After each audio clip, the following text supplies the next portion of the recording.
Why we crave the algorithm's approval more than our own. What does it mean to matter in a world governed by code? Once, the rhythm of our lives was shaped by seasons, conversations, and quiet. Now, it's shaped by refresh buttons and analytics dashboards. We used to ask if something felt right.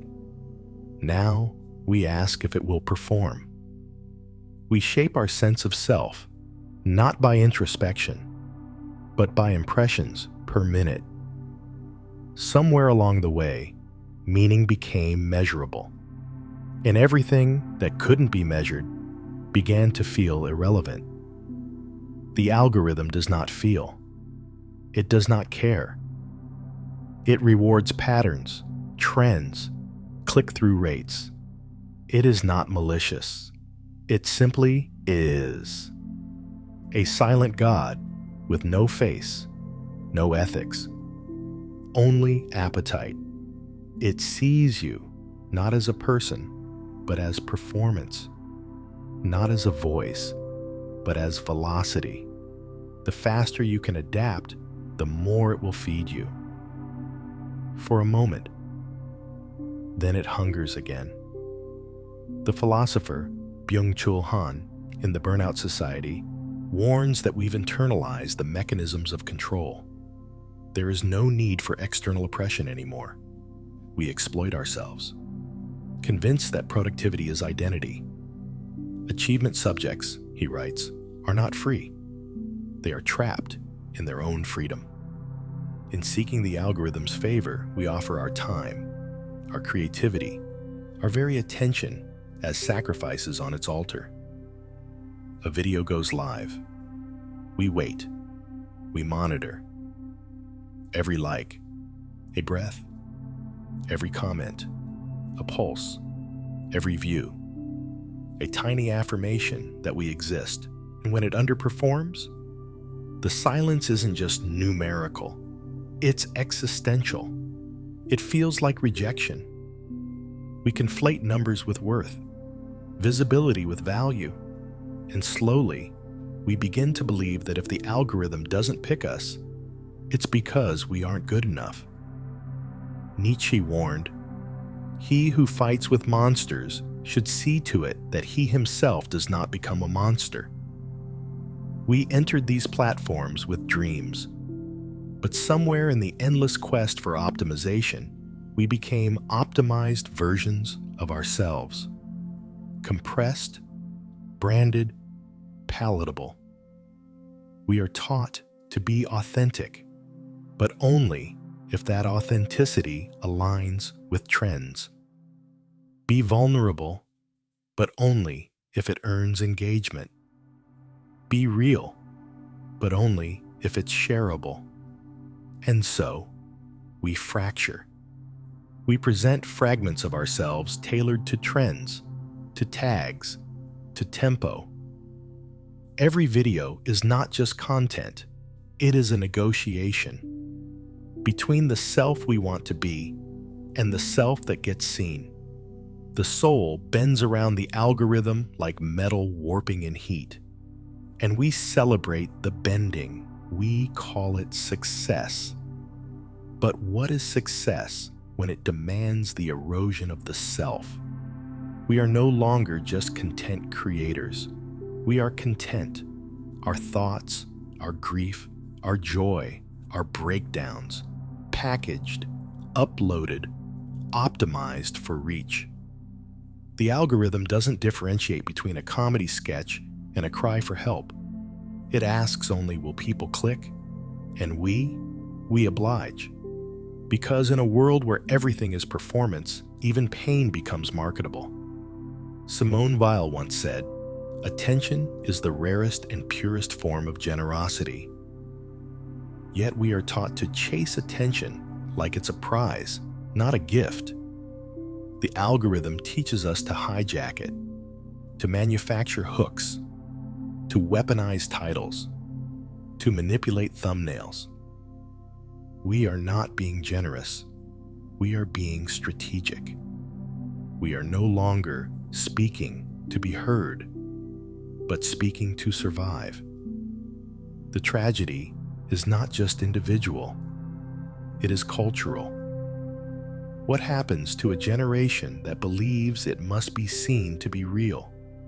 That their thoughts don't matter unless they're monetized? That silence is failure? In the temple of the algorithm, nothing is sacred unless it scales.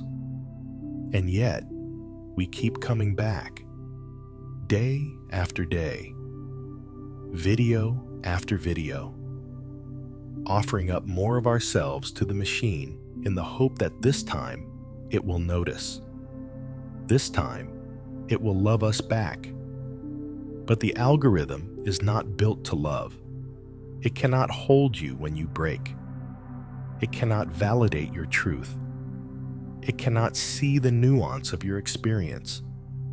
It is a mirror that reflects only what is popular, not what is human. And still, we ask it, am I enough? This is not a critique of platforms. It is a lament for the people inside them.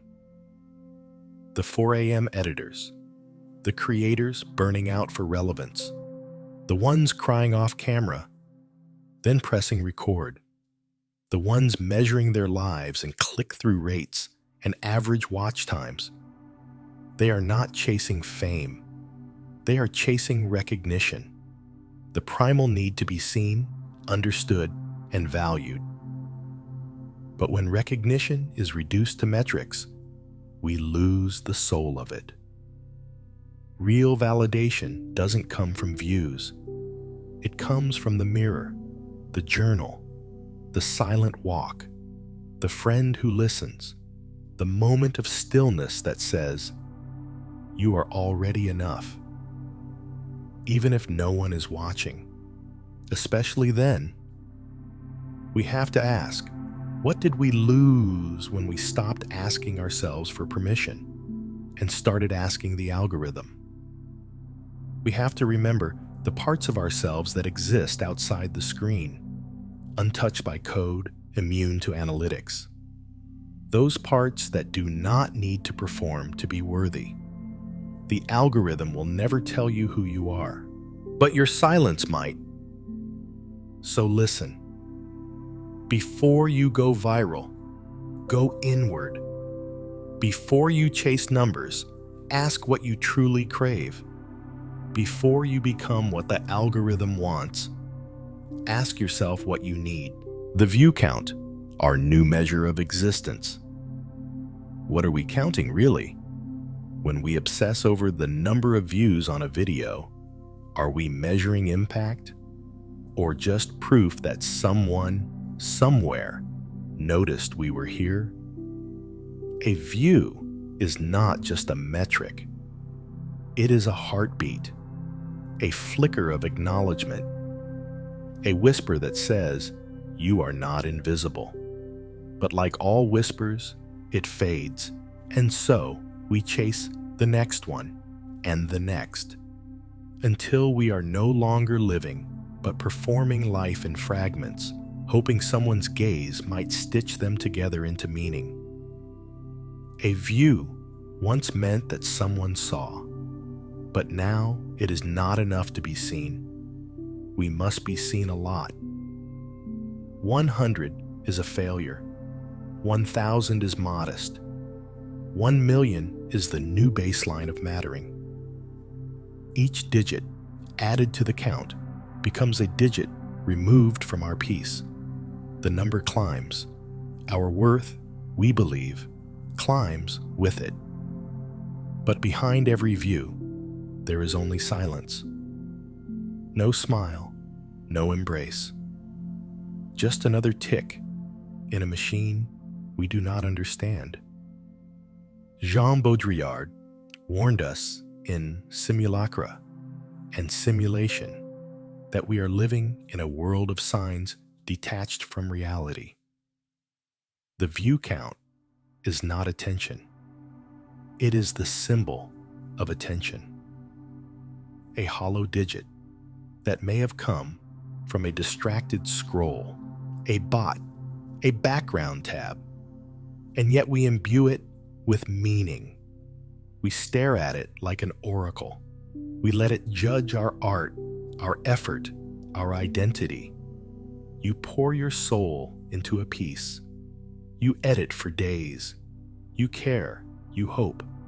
You press upload. And then you wait, watching, refreshing. The number moves slowly, or it doesn't move at all, and something inside you starts to collapse because it feels like you shouted into a void, and the void shrugged. The silence screams louder than any insult. But what if it had gone viral? What if you had 10,000 views, 100,000, a million? Would it feel like enough? Or would it become another ceiling you feel you must break? Another summit that looks strangely hollow once you stand on it? This is the trap. The more we count, the more we reduce ourselves to the things that can be counted. Creativity becomes a transaction. Expression becomes economy. And we become statistics. Friedrich Nietzsche once said, "Man is a rope stretched between the animal and the Übermensch, a rope over an abyss." In this age, we are stretched between the self that wants to speak honestly and the self that wants to be heard widely. And that rope is fraying. The abyss beneath us is not failure. It is obscurity. We fear being unknown more than we fear being misunderstood. But why? Why does the absence of views feel like the absence of self? Because we have learned to equate presence with performance. Our digital selves are constantly on stage. To exist online is to be watched. And to be watched is to matter. So when the watching stops, it feels like we vanish. We become ghosts in our own stories, haunted by the belief that we are only as real as our reach. This is not just about YouTube. This is about a world that has turned visibility into virtue. The one who is seen is the one who is praised. The one who is loudest is the one who is believed. The one who is trending is the one who is trusted. And the rest of us, we're just background noise, undiscovered, unliked, forgotten. But here's the truth.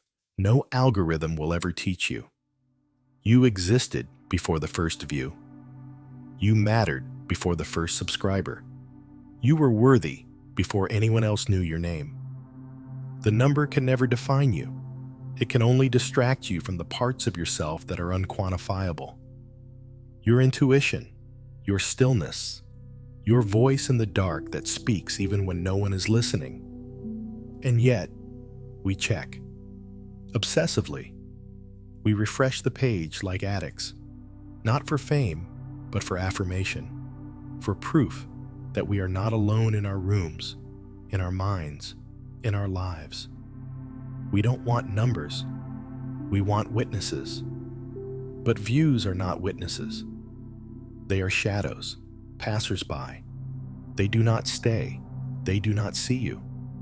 And still, we chase them, because it's easier to collect numbers than to sit in the quiet with ourselves. Easier to chase growth than confront the emptiness that grows beside it. Easier to seek recognition than to offer it to ourselves. So we stare at the view count. We call it feedback. We call it success. But maybe it's just fear. Fear that without the numbers, we are nothing. Fear that without the views, our voices fall into the void and never return. But not every echo needs an audience. Some truths are meant to be spoken, even if no one listens. Some art is made not to be seen, but to heal the one who creates it. Some parts of you are so sacred, they should never be reduced to a number. So ask yourself, not what will get views, but what deserves your voice. And maybe, in doing so, you'll find a version of yourself that cannot be counted, but can finally be seen by you. What dies when a channel goes silent? Is it just the content that stops, or something deeper? When a channel falls quiet, the world barely notices. The homepage moves on. The algorithm forgets. Notifications stop. Subscriptions dissolve into clutter. But behind that silence is not just a paused upload schedule. There is a person, frayed, disillusioned, often broken. Sitting behind a blank timeline, behind the silence is a scream that never found shape. What dies when a channel goes silent is not the brand, not the format, not the growth. What dies is a part of the self that once believed in being heard. In the digital age, we are not allowed to disappear. To vanish is to fail. To be absent is to be irrelevant. The expectation is relentless. Create, engage, repeat. But what happens when the soul can't keep up with the schedule? When burnout becomes the default setting? When the heart goes offline, but the audience still wants a show? Martin Heidegger spoke of the concept of being toward death, that to exist authentically, we must confront our own finitude. But here, death is not physical. It is social, algorithmic, invisible.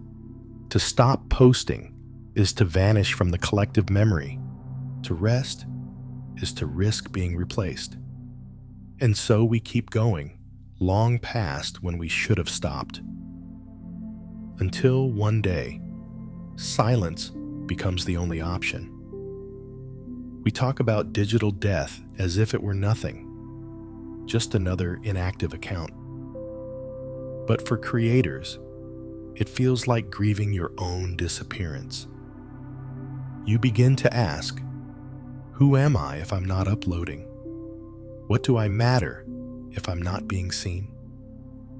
The silence becomes a mirror, and in it, you find a version of yourself that no longer knows how to speak without expecting applause.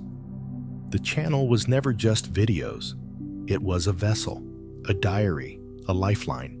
Each upload, a heartbeat. Each comment, a breath. And when it stops, when the timeline freezes, something intimate dies. Not loudly, not violently, but quietly, like a plant left too long in the dark. And nobody notices, because the internet does not mourn absence. It fills it. One creator goes silent, and 10 more rise in their place. New voices, new thumbnails, new trends. The silence is not respected. It is paved over, replaced with noise, faster content, brighter edits. But somewhere, someone is sitting in that quiet, trying to remember why they ever started.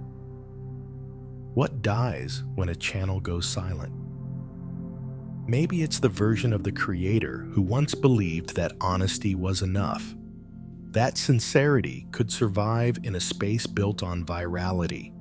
That being human was still allowed.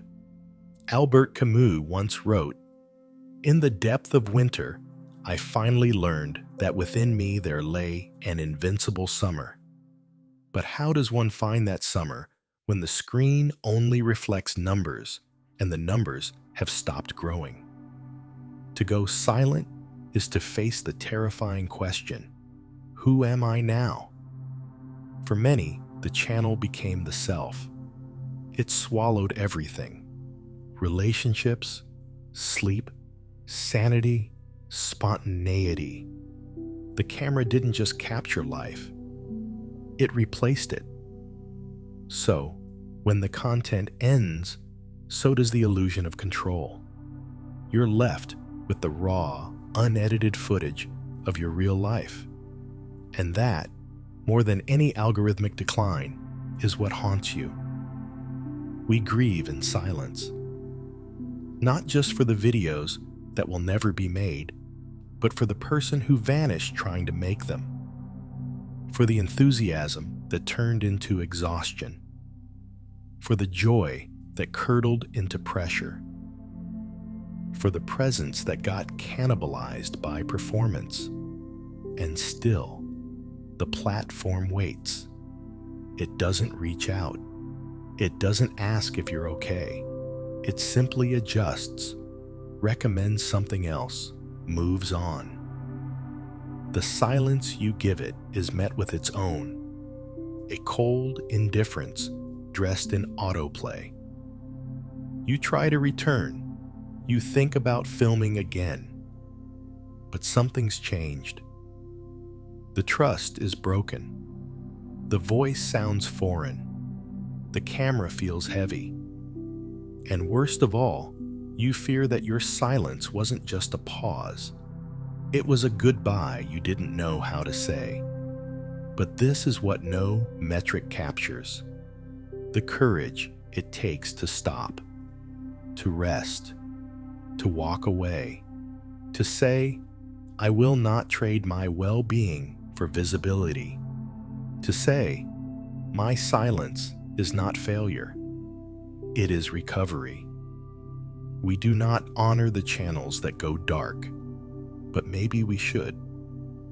Maybe their absence is not emptiness, but space.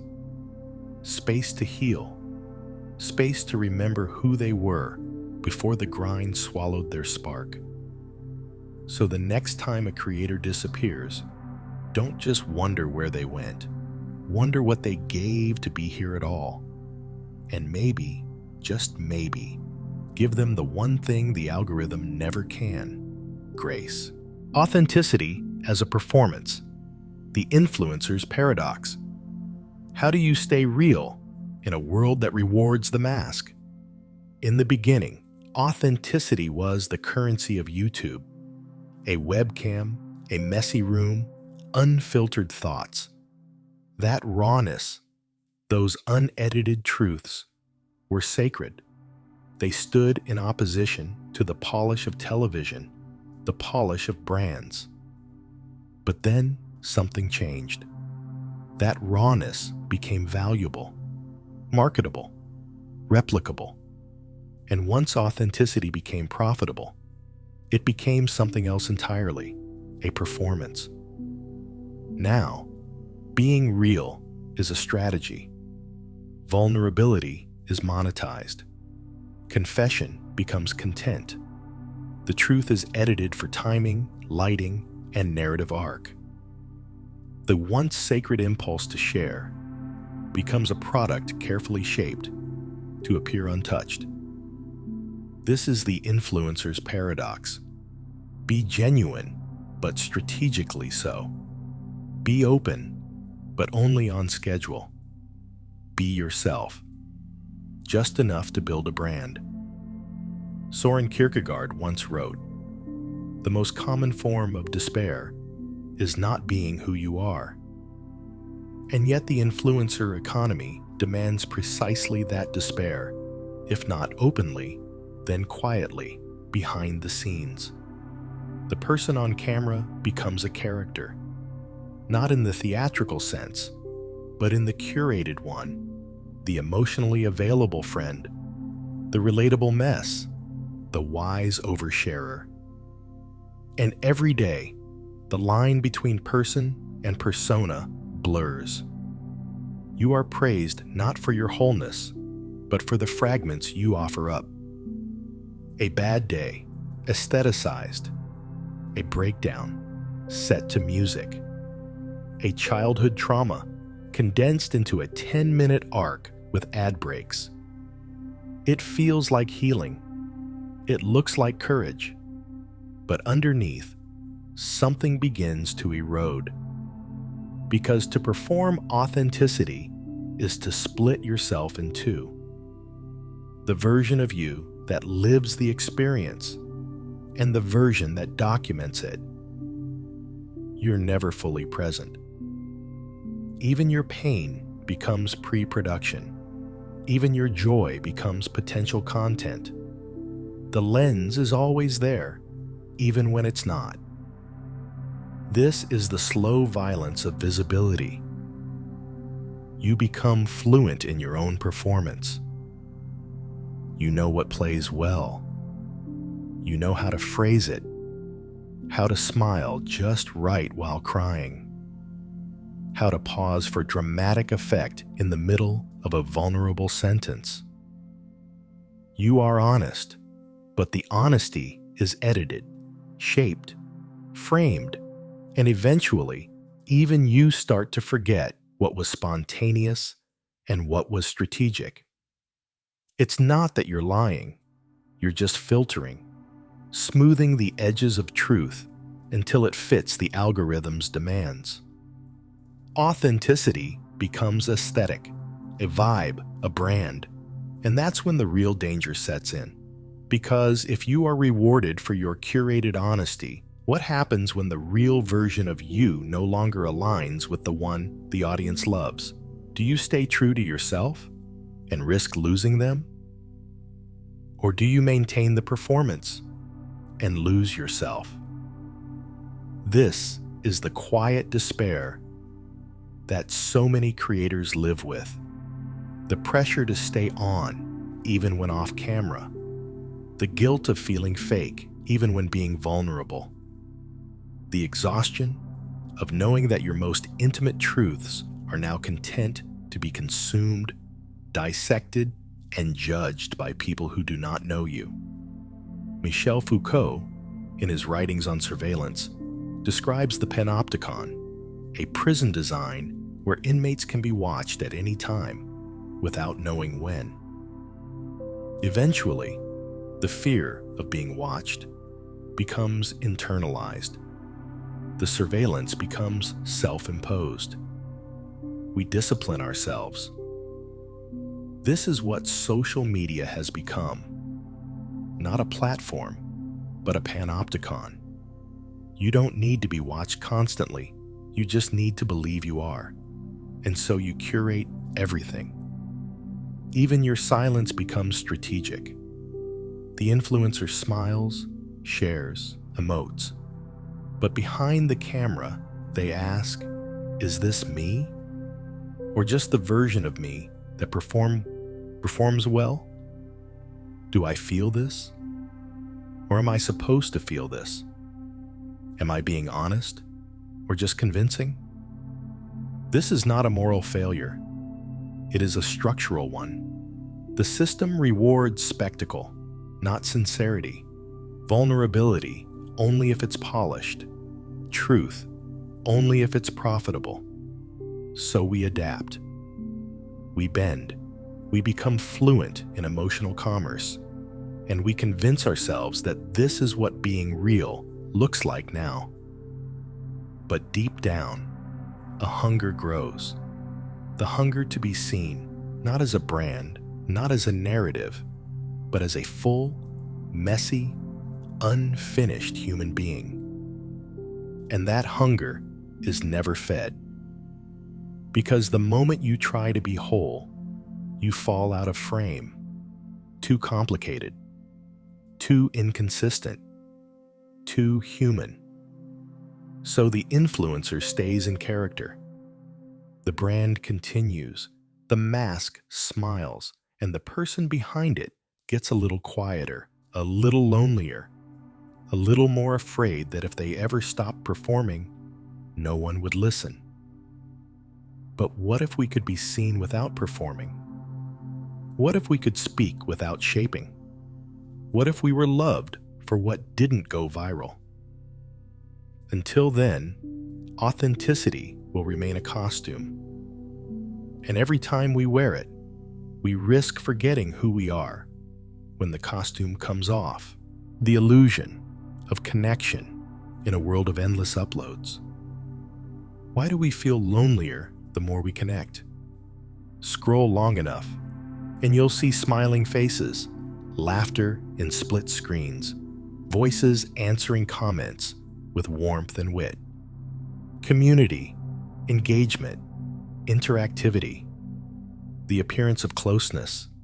And yet, beneath all that surface noise, under the likes, the shares, the DMs, there's a cold, unspoken truth. We are more connected than ever, and more isolated than we've ever dared to admit.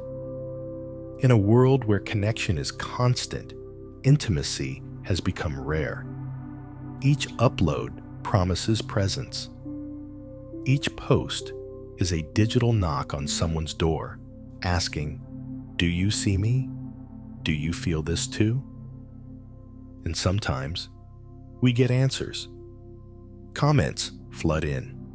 Notifications spark. It feels like communion, fleeting and bright.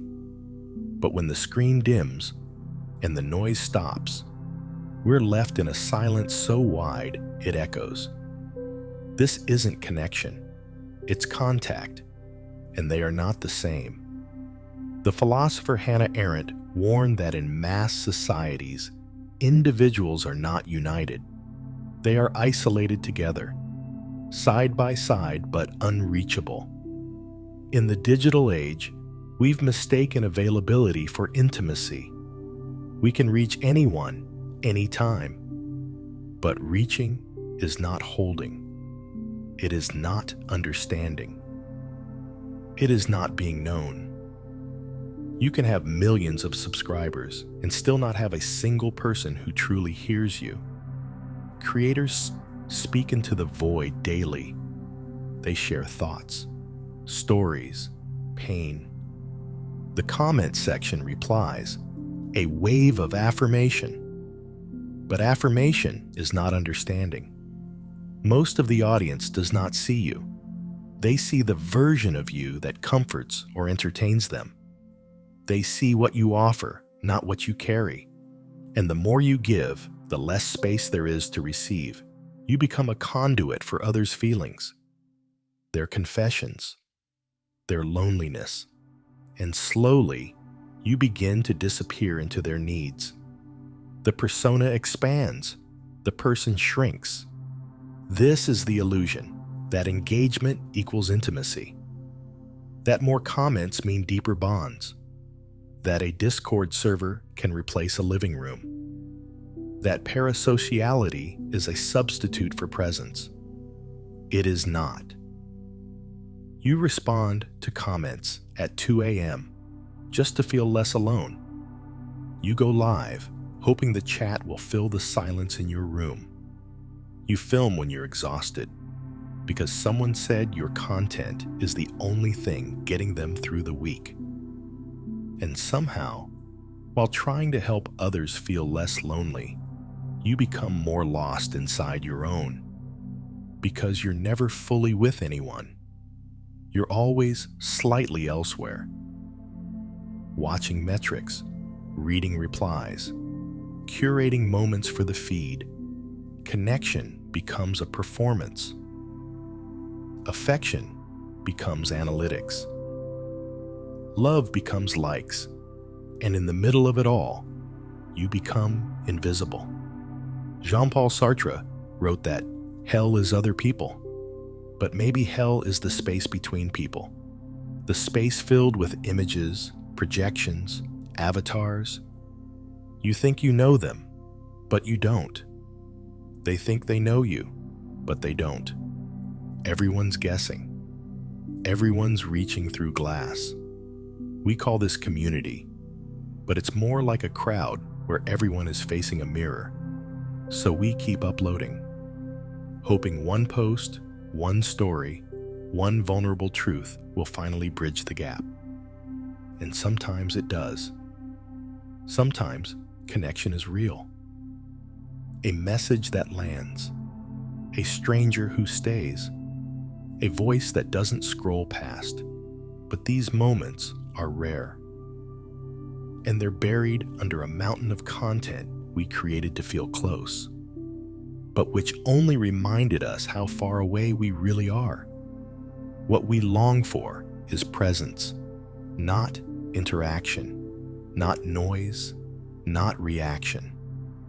Presence, the unbearable, beautiful act of being with someone, without audience, without agenda, without the need to perform. But the platforms are not designed for presence. They're designed for consumption. Even your closest moment is framed by the question, how many people saw it? And so connection becomes a transaction. And the loneliness remains. We call them followers, but most will never walk beside you. We call it connection. But most of it ends when the video does. We call it community. But you still eat dinner alone. And maybe the most dangerous illusion is that we start to accept this as enough.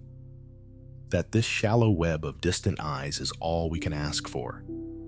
That the performance of closeness is a worthy substitute for the reality of it. But you deserve more than being relatable. You deserve to be understood. You deserve to exist beyond what can be uploaded. And until we remember that connection means risk, presence, stillness, we will remain surrounded, yet untouched, loud, yet unheard. So ask yourself, not how many saw your post, but who sat with you when there was nothing left to share. Clout as currency, the moral economy of likes. What happens when validation becomes a commodity? There was a time when social standing came from character, from contribution, from the quiet weight of how one lived. Now, it comes from virality, from visibility, from clout. We no longer ask, "Who are you?"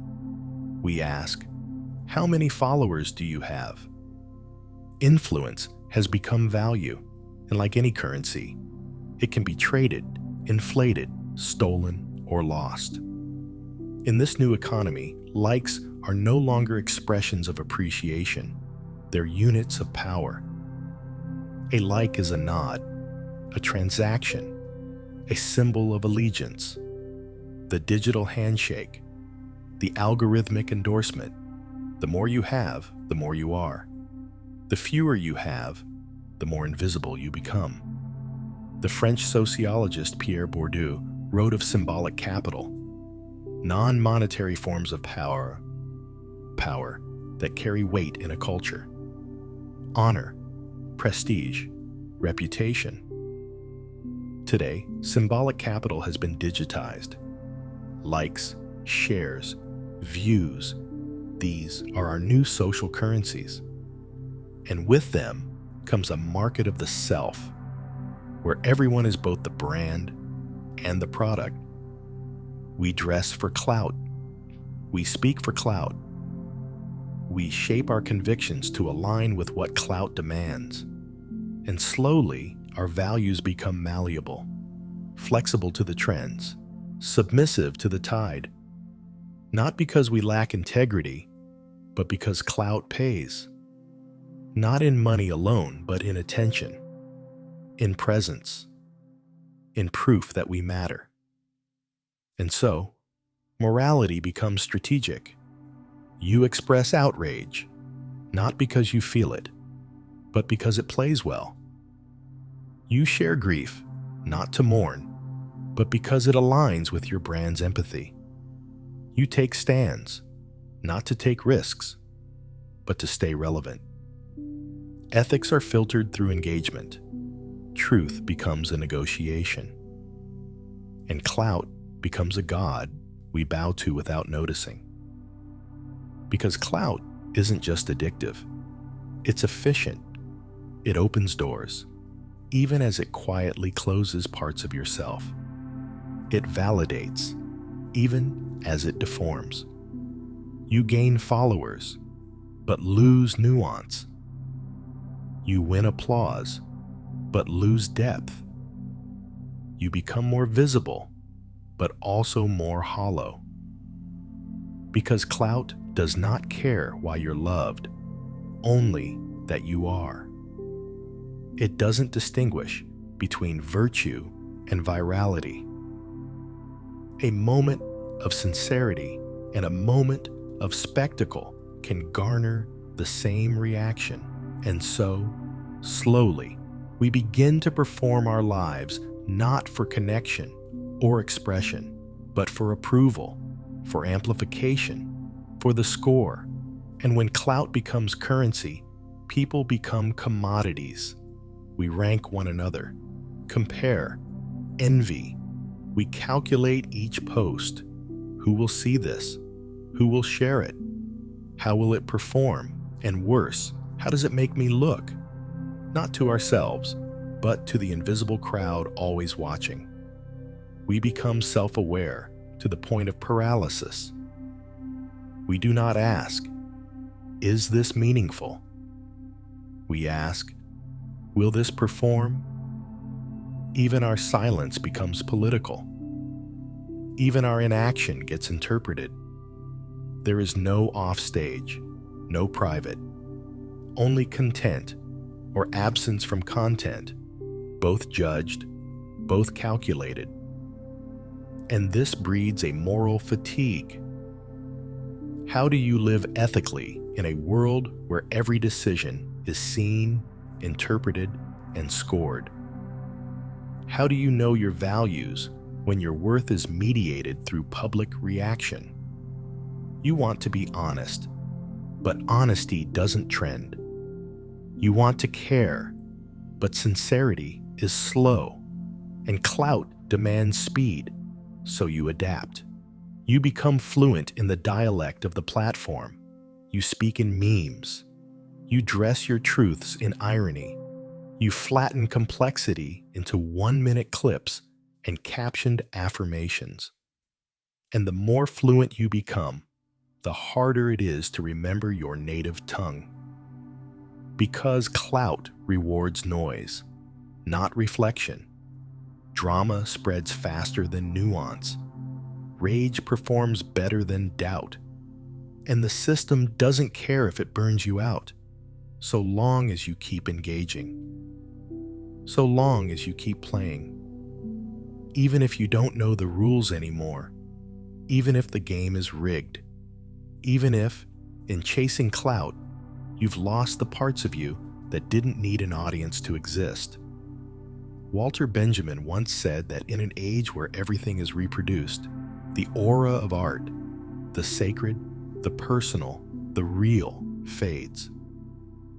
What we are experiencing now is not just the loss of art's aura, but the loss of our own. We are reproducing ourselves so often, so rapidly, so publicly, that the original is becoming unrecognizable. Clout does not care who you are. It only asks, what will people see?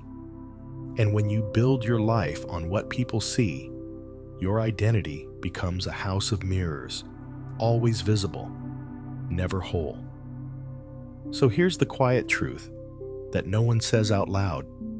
You can have all the clout in the world and still go to bed feeling hollow. You can have 1 million likes and still not feel liked. You can be followed by thousands and never once be known. Because clout is not love. It is not truth. It is not self. It is a game. And the more you play, the more you forget you were never meant to be a player. You were meant to be a person. So ask yourself, not how can I get more, but what am I trading every time I do? We film to remember, yet forget to live. What do we lose when every moment becomes a memory in advance? We take out our phones not to capture the moment, but to prepare it for others, for later, for the version of ourselves that needs proof we were there. The food arrives and we film. The sun sets and we film. We cry and we film. We love, and sometimes, even then, we film. The lens is always between us and the thing we claim to be experiencing. And slowly, we stop living for the moment and begin living around it, hovering just outside our own lives, turning each heartbeat into footage, each breath into a file. The philosopher Roland Barthes wrote of the photograph as a symbol of death, a still moment torn from time, already past by the time we see it. In our obsession with documenting, we become archivists of our own erosion. We film joy instead of feeling it. We record meaning instead of being inside it. We become spectators of our own existence. This is not just about memory. This is about presence, or the lack of it. We film the concert, but we don't hear the song. We vlog the trip, but forget the sky. We cry on camera, but feel nothing off of it. And afterward, all that remains is footage. But footage is not feeling. A video of laughter is not the same as laughter echoing in a room. A highlight reel is not the same as a life. And the more we film, the more we begin to curate what we experience. Not based on desire or instinct or truth, but on how it will look on screen. Will this make a good thumbnail? Will this moment resonate with the algorithm? We chase aesthetics, not emotions. We begin to stage intimacy, manufacture spontaneity, perform reality. Because the moment isn't real until it's recorded. We tell ourselves it's for memory, that we want to look back. But what are we remembering? The moment or the performance of it? The light was better here. Smile again. Say that part louder. Once more, but from this angle. How much memory do we lose by trying to shape it? Heidegger spoke of the concept of being toward being, of authenticity as a state of direct engagement with existence. But what we practice now is not being toward being. It is being toward footage, being toward validation. We shape our behavior not around presence, but around projection, and the projection becomes our prison. We don't even watch our own footage anymore. We edit, post, forget. There are thousands of hours stored across devices, moments we lived, half-lived, or staged. Digital graveyards of a self too busy capturing life to truly inhabit it. And we tell ourselves this is connection, that others will see it and understand. But the camera isolates more than it connects. Behind every frame is distance, a creator, an audience, a wall. You are not with people. You are in front of them. And so, even in your most intimate recordings, you are alone. The philosopher Susan Sontag said, "The camera makes everyone a tourist in other people's reality, and eventually in one's own." We become tourists in our own lives, walking through, pointing things out, filming what looks interesting, without stopping to feel it, without realizing we never checked in. We begin to rely on playback to remember who we are. But memory is not a video. It is a wound, a scent, a silence. Memory lives in the body, in the heart, in the breath we didn't have time to notice. And you can't capture that. You can only live it. But living is messy, unstable, unpredictable. It doesn't trend well. It doesn't always translate on camera. And so we film instead, because control is easier than surrender, and surrender is what life requires. The cruel irony? The more we film to remember, the less we actually do. Because no camera can capture the way the wind felt on your skin that night. No mic can hold the tremble in your voice when you almost said something honest but didn't. No lens can truly preserve the fragile, imperfect miracle of being in something without thinking about how it will look. And so we live on delay. We'll feel it later. We'll cry about it later. We'll remember it later. But what if later never comes? What if one day all you have left are hard drives full of moments you never really lived? So stop. Breathe. Look at the world, not through a lens, not through a screen, but directly. Let a moment pass without proof. Let a memory form without footage. Let yourself vanish from the internet long enough to become real to yourself again. Because you are not a highlight reel. You are not content. You are not a memory in waiting. You are alive. And that is not something to be filmed. That is something to be felt. The thumbnail is bait. Desire manufactured pixel by pixel. When did we start reducing human emotion to clickability? A face.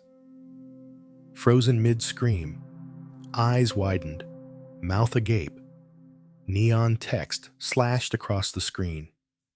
A red circle, a yellow arrow, a promise. You won't believe this. What happened next will shock you. Every thumbnail a hook, every title a trap. What used to be a simple preview has become the battleground for our most primal instincts. Curiosity, jealousy, envy, outrage, lust. We are no longer drawing people in with substance. We are luring them with spectacle, and we've gotten good at it. Too good. In the pursuit of attention, we've weaponized imagery, turned faces into bait, emotions into commodities, truth into packaging. The thumbnail no longer represents what the video is. It represents what we think people want to see, or more accurately, what they're unable to resist. And that is where the danger begins. Because the thumbnail is not just a design choice, it is a psychological manipulation. A pixelated siren song calibrated to hijack attention in under 1.5 seconds. It is not meant to inform, it is meant to seduce, to interrupt, to override your agency long enough to say, "Click me. Forget what you were doing. This matters more." The philosopher Guy Debord, in The Society of the Spectacle, argued that modern life is no longer about genuine experience, but about its representation. All that once was directly lived, he wrote, has become mere representation. The thumbnail is the crystallization of this idea. A representation of a representation. A simulation of a feeling meant to imitate authenticity, so convincingly that even the creator begins to believe it. We've learned to exaggerate ourselves, to contort real emotion into caricature, to fake surprise, amplify fear, stage chaos, all for the thumbnail. We become actors playing ourselves, frozen in an eternal moment of heightened drama. Not because we want to, but because we must. Because the system demands it. Because without the bait, no one bites. Even truth, must be distorted to be seen. So, we begin crafting our lives backwards, not from experience to expression, but from thumbnail to reality. What would make a good thumbnail? Becomes the first question we ask when creating anything. And suddenly, the narrative is shaped not by meaning, but by marketability. Life becomes a setup. You plan the shock. You stage the twist. You cry, just close enough to the lens. You hold up a product. You freeze in that expression. You beg the viewer, please believe this matters. Please look. Please don't scroll past me. And if they do, you try again. Bigger eyes, bolder text, brighter colors, louder promises, until your face no longer feels like yours, until the expression becomes a mask, until your own image begins to feel like a stranger selling something you didn't agree to. We are taught to optimize, to A/B test our souls, to study CTR like scripture, because in the world of content, value is not determined by truth. It's determined by how well you can convince someone to care in less than a second. But the cost? Subtlety dies. Nuance dies. Authentic emotion becomes flattened into the most clickable version of itself. Complex thoughts become digestible visuals. Grief becomes a shocked face and a title that says, "I didn't want to post this." And the viewers? They're trained too, conditioned to seek drama, to chase dopamine, to click without thinking. They don't want content, they want confirmation of bias, of fear, of spectacle, and we give it to them because the thumbnail is not a preview, it's a promise. One we're forced to make over and over again. More extreme, more desperate, more detached from anything resembling the truth, and we lose ourselves in it. We lose trust in our own expressions. We start to wonder, was I really surprised? Was I really sad? Or did I just know that face would work better for the frame? We look at our own content and see not moments but metrics, not art but angles. What was once a window into meaning has become a billboard for manipulation. And the worst part? It works. We click again and again and again. Because we're all trapped in the same loop. Creators and viewers alike, saturated in spectacle, starving for substance, addicted to the next exaggerated emotion that promises to fill the void for just a few more seconds. But a thumbnail can't save you. It can't make you feel seen. It can't hold you in the night when you're tired of performing and too afraid to be real. It can only promise. And promises, in this economy, are designed to break. So maybe the question isn't, how do I make a better thumbnail? Maybe the question is, what am I hiding behind the one I've already made? Viral fame and the entropy of identity. How much of yourself can you give away before there's nothing left to protect? To go viral is to be seen, suddenly, everywhere. A fragment of you, lifted out of context, replicated 1,000,000 times over, consumed by people who do not know you, do not care to. A single moment, captured, flattened, distributed. You become content.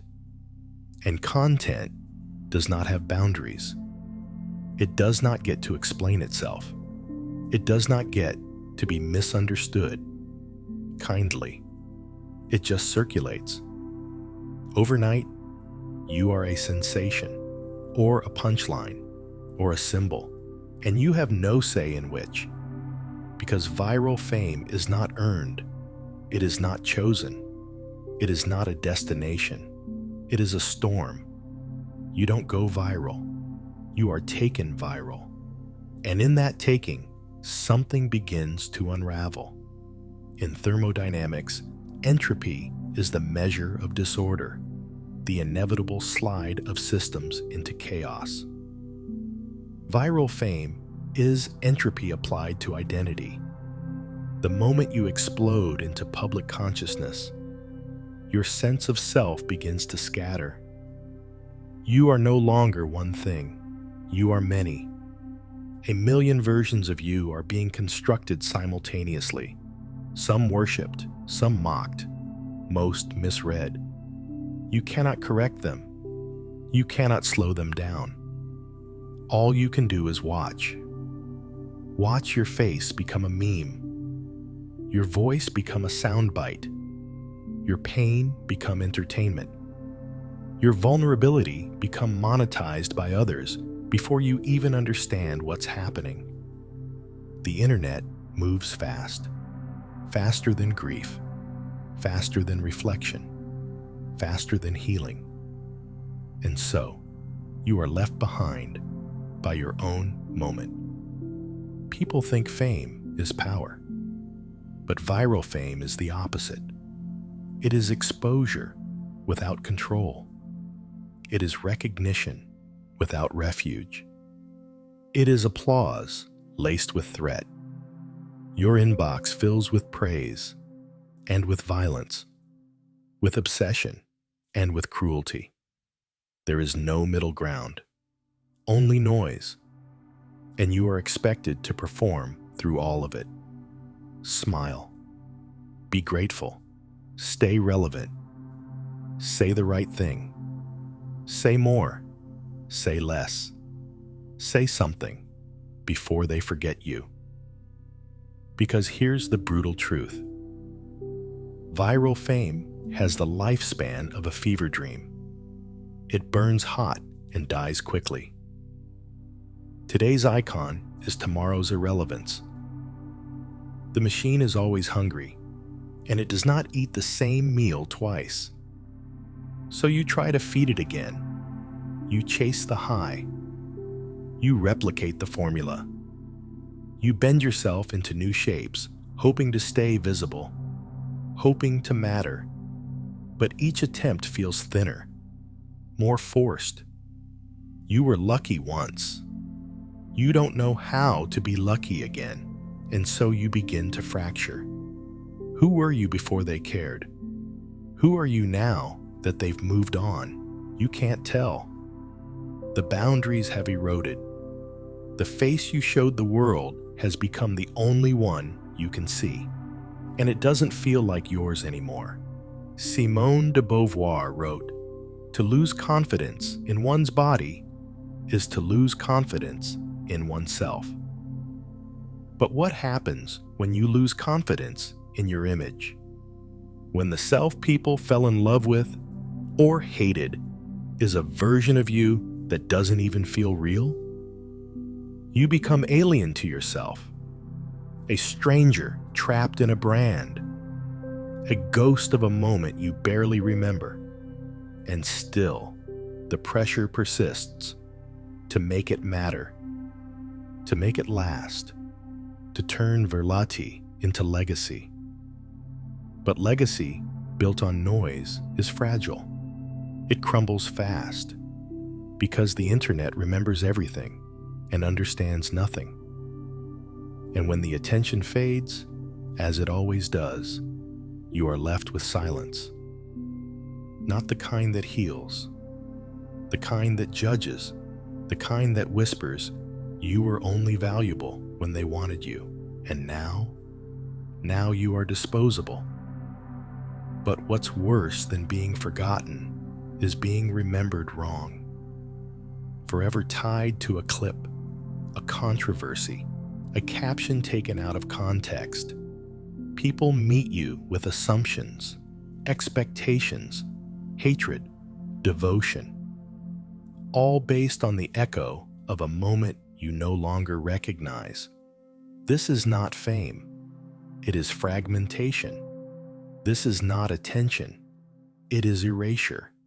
This is not you, but it will define you unless you choose something else. To reclaim yourself after virality is an act of defiance. It means slowing down, disconnecting, saying no when everyone tells you to keep producing. It means remembering your name outside of hashtags, your truth beyond the retweets, your silence not as failure, but as restoration. Because you are not the moment that made you viral. You are the million unseen moments that came before it, and the 1,000 quiet ones you must now reclaim, not for them, but for you. Because the storm always passes, and when it does, you'll need to know who you are beneath the debris. The comment section, a mirror or a mob? When you look into the comment section, do you find yourself or lose yourself? It begins innocently. A scroll, a glance, words from strangers, some kind, some cruel, many confused. They reflect back pieces of you, interpretations, assumptions, projections. Some call you brilliant, others call you fake. A few simply say, mid. You didn't ask, but they answer anyway. And soon, you find yourself reading not for feedback, but for identity. Who am I today, according to the crowd? The comment section is the modern oracle. We bring it our offerings, videos, thoughts, ourselves. And it delivers judgment. Not absolute, not even coherent, just loud. And the louder it is, the more we listen. Even when we shouldn't, especially then. But the comment section is not a mirror. Not really. It is a fractured reflection, a prism that breaks you into shards.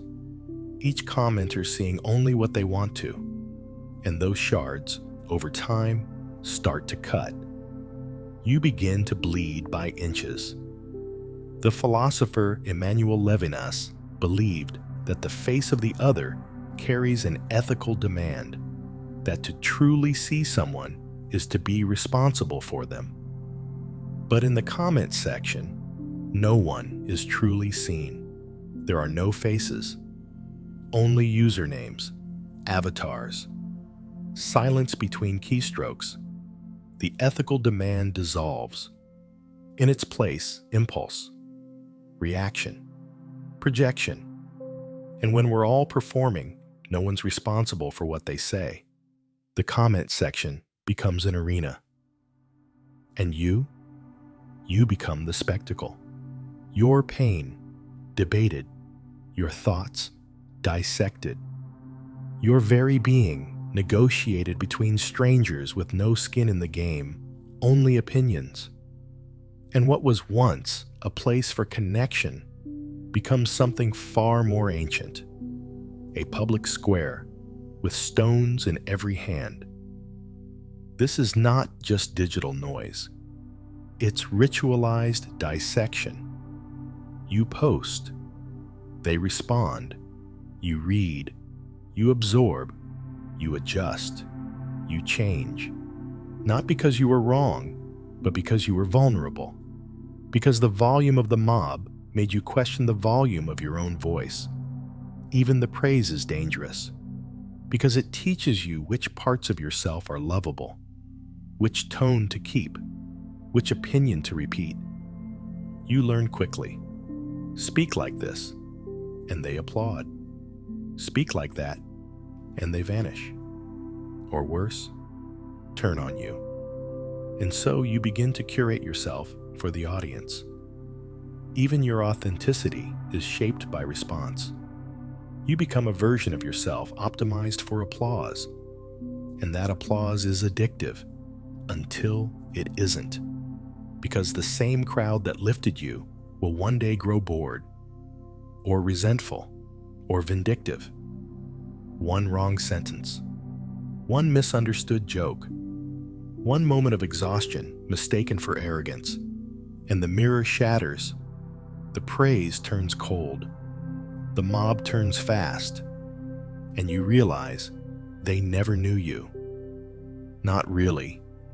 They knew a version of you that performed well under pressure, and you begin to hate the comment section, not because it lied, but because you believed it. You gave it too much power. You looked for truth in a crowd of strangers chasing dopamine. You asked for understanding from people who didn't know the first thing about you, and never cared to. And yet, we all go back, because we want to be seen, heard, validated. We crave reflection. And sometimes, in the sea of noise, a single comment does land. A moment of recognition, of resonance. A stranger writes exactly what you needed to hear, and it saves you. Just a little. Just enough to try again. So, is the comment section a mirror? Sometimes. But mostly it is a distortion. A carnival glass of other people's fears, fantasies, and projections. It can't show you who you are, only who you seem to be, in the fleeting eyes of others. And is it a mob? Sometimes. But mostly, it's a crowd of the lost and the loud. People shouting into the void, hoping someone will shout back. It is not inherently cruel. It's just unfiltered, unregulated, a chorus with no conductor. And in that noise, the danger is forgetting the only voice that ever mattered was your own. The comment section does not define you. It never did. It reflects only the hunger of the world, not the truth of your soul, so scroll if you must. But don't stare too long. Don't let their words become your script, because you are not a comment. You are the one who dared to speak first, when content becomes confession. Is anything sacred left? How much of your soul can you publish before there's nothing left to protect? We used to confess in whispers, behind closed doors, to priests, to lovers, to the night. Now, we confess to cameras, to the internet, to algorithms. The screen becomes the listener, the audience becomes the witness, and vulnerability becomes content. Emotional truths, personal history, trauma, grief, all uploaded, time-stamped, titled, and most importantly, monetized. What was once sacred is now part of the show. You cry on camera, not for manipulation, not for performance, but because the pain is real. But the moment it's filmed, something shifts. It becomes a product, a video file, a piece of yourself abstracted, duplicated, shared, dissected, and it is no longer yours. Your breakdown becomes a trending moment. Your healing becomes a timeline. Your past becomes public property. The philosopher Jean Baudrillard warned of the hyperreal, a state in which simulations become more real than reality itself. When a confession is edited, captioned, and shared, it becomes the hyperreal. It feels raw, but it's curated. It feels spontaneous, but it's uploaded on schedule. It looks like a private moment, but it exists entirely for public consumption. And we don't question it. In fact, we reward it. We comment, "You're so brave for sharing this." We share, "This helped me more than you know." We subscribe, "I can't wait to see your next chapter." And yet, that chapter must be just as open, just as raw, just as real, if not more. There is no going back to privacy. There is no return to silence. Once the algorithm learns that your suffering drives traffic, it demands more. So you oblige. Because the truth did resonate. The comments did help. The audience was kind. And for a moment, you felt seen. But visibility is addictive. And so is validation. And soon, you find yourself combing through your past for more to confess. What else have I not shared? What else will make them stay? Confession becomes content, and content becomes survival. But confession is supposed to be sacred. It's supposed to be protected by silence, not broken by autoplay. It's supposed to be healing, not harvested. And yet here we are, living in a time when emotional exposure is currency, where transparency is branding, where you aren't trustworthy unless you bleed publicly. We used to ask, what should I keep private? Now we ask, what's left to post? Because privacy no longer feels like protection. It feels like absence. If you're not posting, you're not participating. If you're not sharing, you're hiding. If you're not telling your story, someone else might tell it first. So, you preempt the pain. You confess before anyone can accuse. You turn your trauma into a timeline. You beat the mob to your own crucifixion, and you do it with a smile. Because if it's your voice, it can't be stolen. If it's your story, you stay in control. But here's the hidden cost. When every part of you is public, where do you go to feel whole? When your pain is archived and monetized, how do you grieve in silence? When strangers think they know you, how do you keep anything real? The act of confession was once about transformation, to say aloud what was buried inside, so that it could be released, forgiven, let go. But now, confessions linger. They trend. They reappear in comment sections years later. You are never allowed to move on, because your confession is permanent, rewatchable, shareable, and maybe, worst of all, repeatable, because eventually the truth isn't enough. The audience adapts. The algorithm hungers. What was once shocking becomes expected. So you dig deeper, expose more. You become fluent in your own unraveling. You begin to tell stories not to heal, but to survive. You narrate your own collapse in real time, and people watch, not out of cruelty, but because they too are lonely. They too are hurting. And your honesty offers them comfort, or catharsis, or escape. Your content becomes a mirror they can weep in front of. But that doesn't mean it's safe for you, because healing requires distance, and distance is death in the attention economy. So ask yourself, what have I not shared, and why? If the answer is because it's mine, then hold it, protect it. Not everything needs to be known to be real. Not everything needs to be said to be valid. Some truths belong to the dark. Some wounds need privacy to scar over. Some sacred things die when spoken too loudly. So let the camera rest. Not every confession is content. Some are just for you. And that too is brave. We binge-watch to numb the unbearable now. What are we trying to escape every time we press next episode? The lights dim, the screen glows, and for hours we disappear.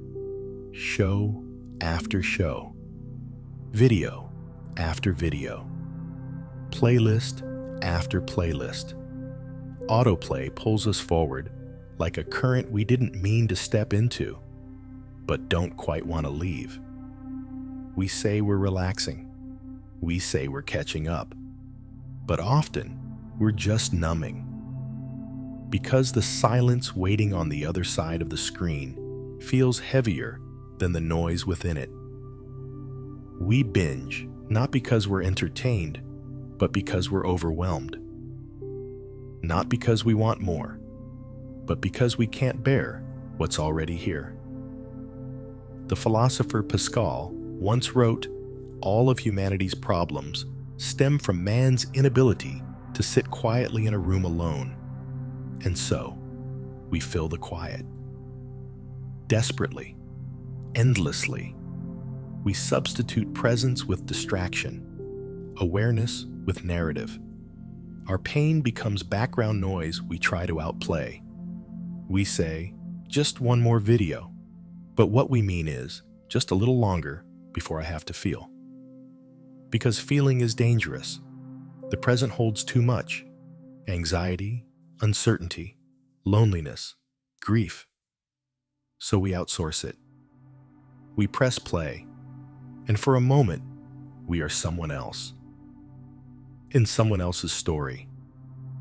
Living someone else's conflict. Feeling someone else's joy. And that borrowed life feels safer than our own. And the creators know this. Platforms know this. The entire system is built on it. Content is no longer designed to inform or inspire. It is designed to occupy, to fill time, to wrap around our emptiness like a weighted blanket. Not healing, just heaviness. Familiar, predictable, numbing. We are not watching. We are disappearing. And the more we consume, the less we remember why we started. 5 episodes in, 10 videos deep, the day is gone. Our bodies ache. Our minds are fogged. But we're not ready to return to ourselves, so we keep going.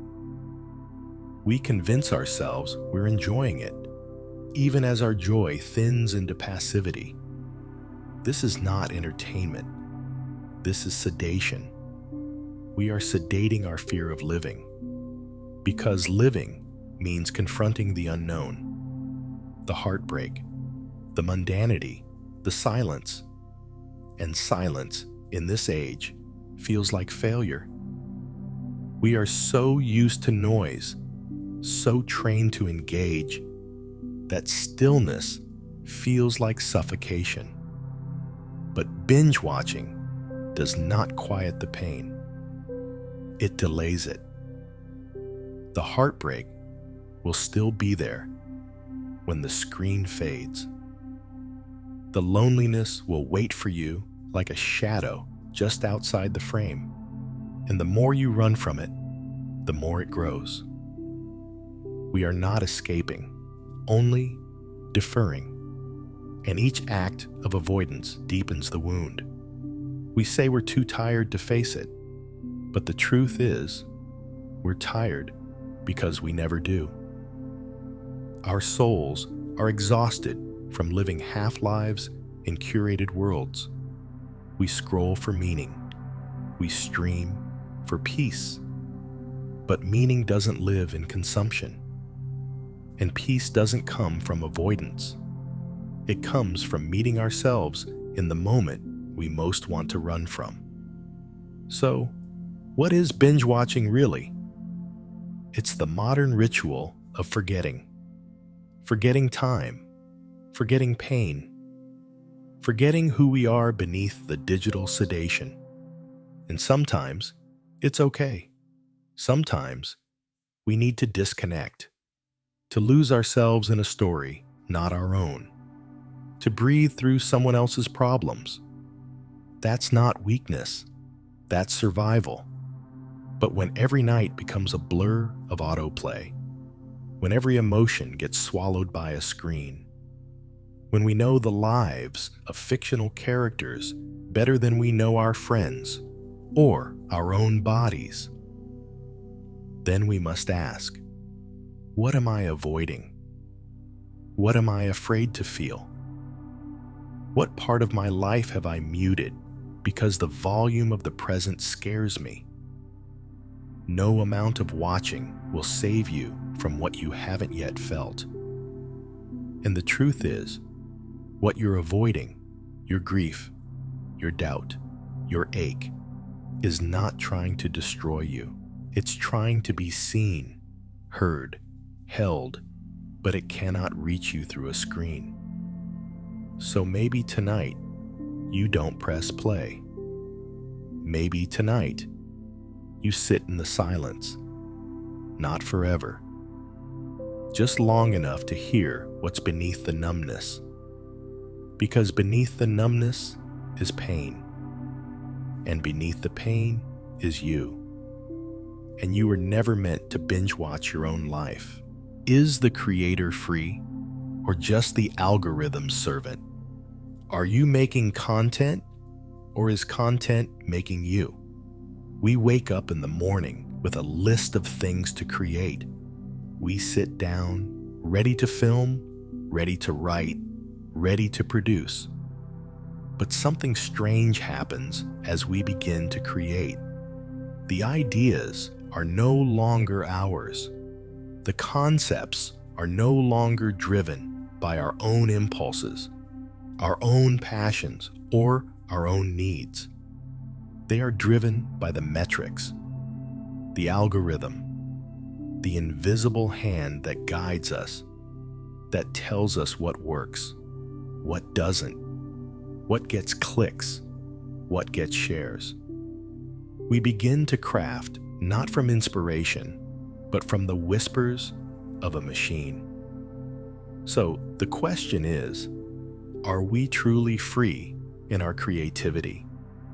Or are we just servants to a system that rewards us for making ourselves smaller, more predictable, more optimized? The algorithm does not care about the art.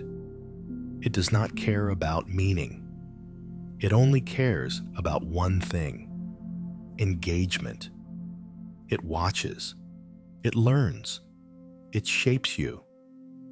And we adapt. We become fluent in its language, speaking its words, following its rules. Our content is no longer born from desire, but from demand. We must create, because if we don't, we risk being forgotten.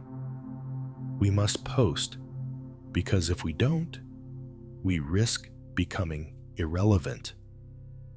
The philosopher Michel Foucault spoke of power as something invisible, something that isn't always exerted through force, but through subtle means of control. In the age of the algorithm, this power is not explicit. It doesn't push you. It doesn't demand your submission, but it shapes your desires. It molds your behavior. It pulls you to perform. And we obey because the stakes are high. The promise of success is too tempting to ignore.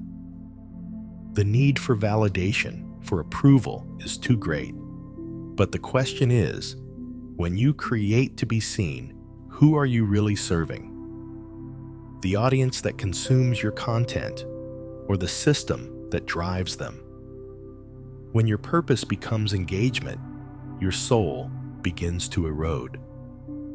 Every time we look at the stats, every time we track our numbers, every time we tweak our thumbnails or optimize our titles, we become further entrenched in a cycle of production, not creation. We are no longer artists. We are vendors, selling ourselves to the algorithm for likes, shares, views. Our most personal moments, our innermost thoughts, our stories, They all become content. And content is not art. It is a transaction.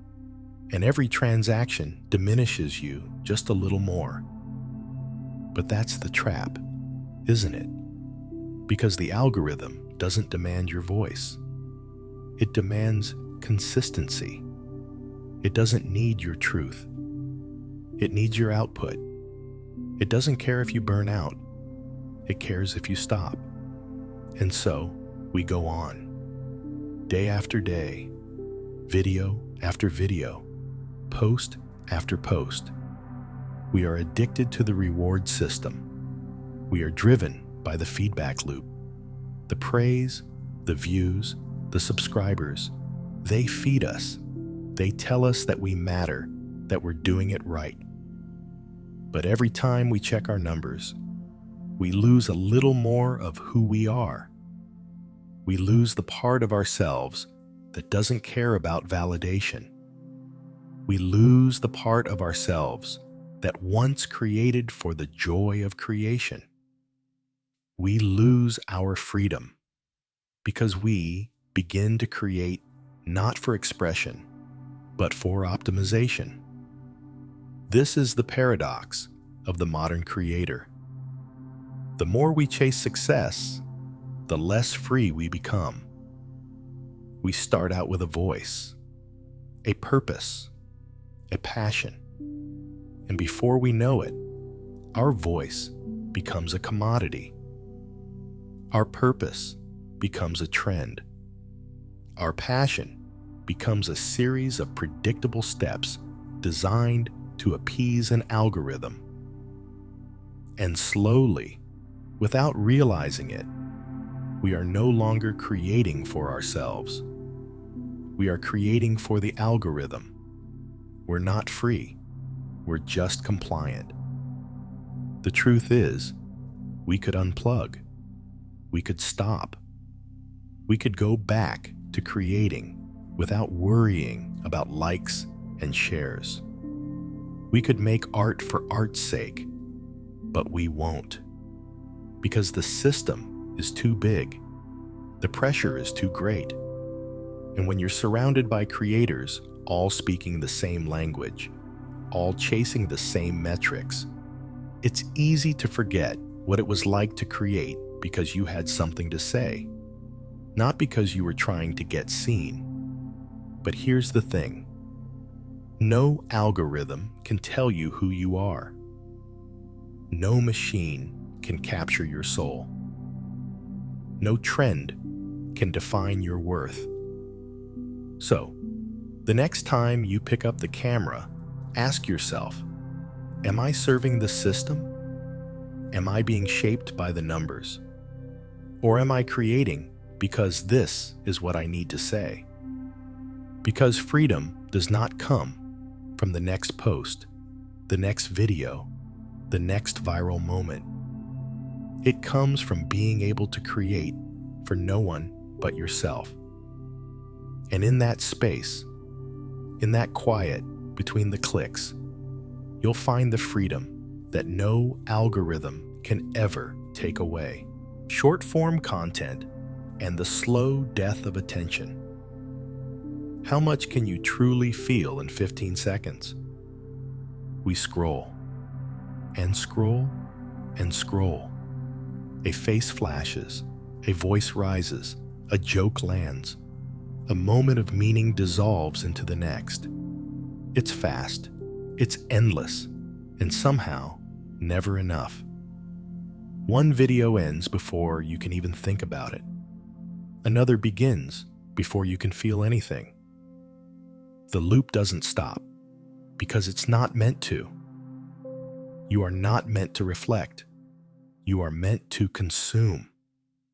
This is the age of short-form content, where meaning is measured in milliseconds, where attention is not a gift, it's a target, and we are all being hunted.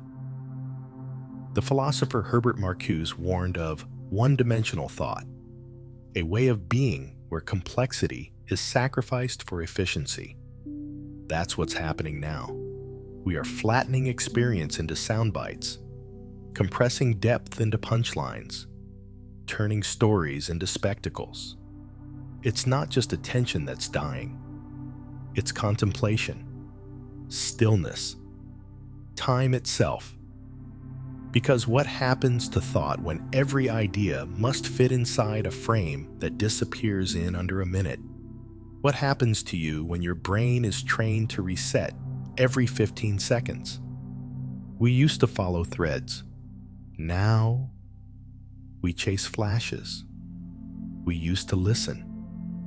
Now we react. And it's not just changing how we consume content, it's changing who we are. The self becomes fragmented. The mind becomes restless. The nervous system begins to crave interruption like a drug, and so we feed it again and again. But the more we feed it, the less it satisfies. The less we can focus, the less we can feel, the less we can bear the unbearable truth of a moment that isn't instantly stimulating. So we escape into speed, because speed is soothing. It distracts us from boredom, from discomfort, from pain. But boredom is necessary. It's the doorway to insight, to awareness, to selfhood. Without it, we stay shallow. And in shallow waters, nothing rooted can grow. Short-form content teaches us to live in the shallow, to fear depth, to mistrust slowness, to reject anything that cannot be understood immediately. We want the idea, the joke, the feeling now, and if it takes too long, we swipe away. Not because it lacks value, but because we've lost the patience to find it. We no longer pursue resonance. We pursue reaction. And creators, they adapt.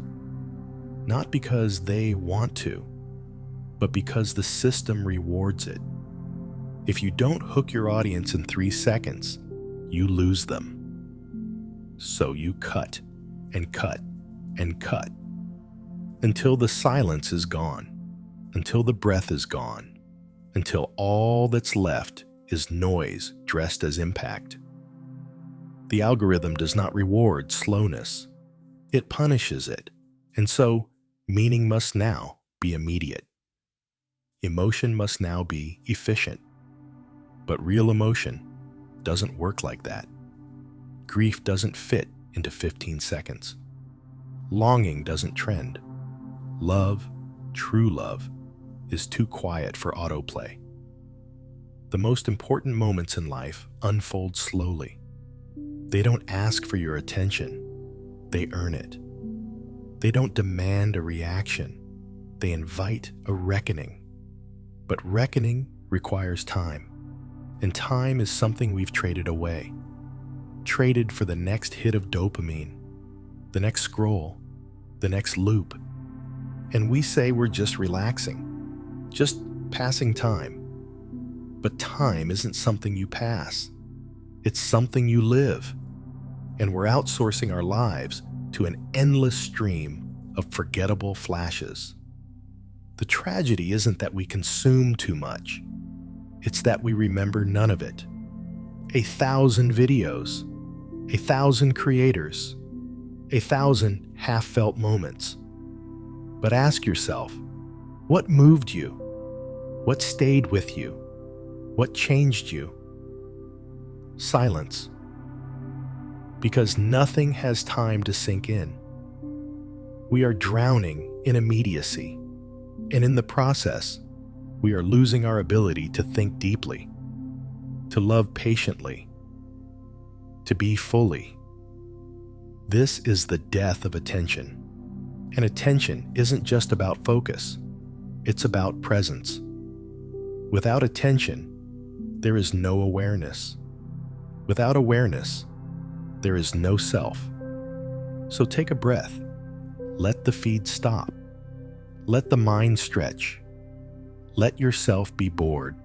Sit with the discomfort. Relearn the rhythm of depth. Reclaim the dignity of time. Because the speed of content is not the speed of healing, not the speed of meaning, not the speed of you. And if we forget that, we will scroll past ourselves forever. Parasocial intimacy, love without touch, loss without closure. How do you mourn someone you never met, but feel like you knew? It's late. You're alone. You open your phone, and there they are, smiling, laughing, talking like they've known you for years. They tell stories. They confess fears. They look into the lens like it's your eyes they're seeing, and something inside you softens.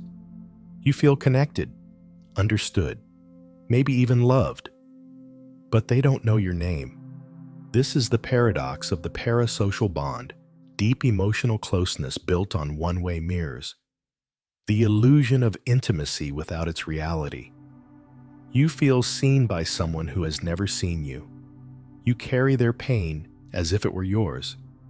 You celebrate their victories, feel betrayed when they change, and grieve when they go silent.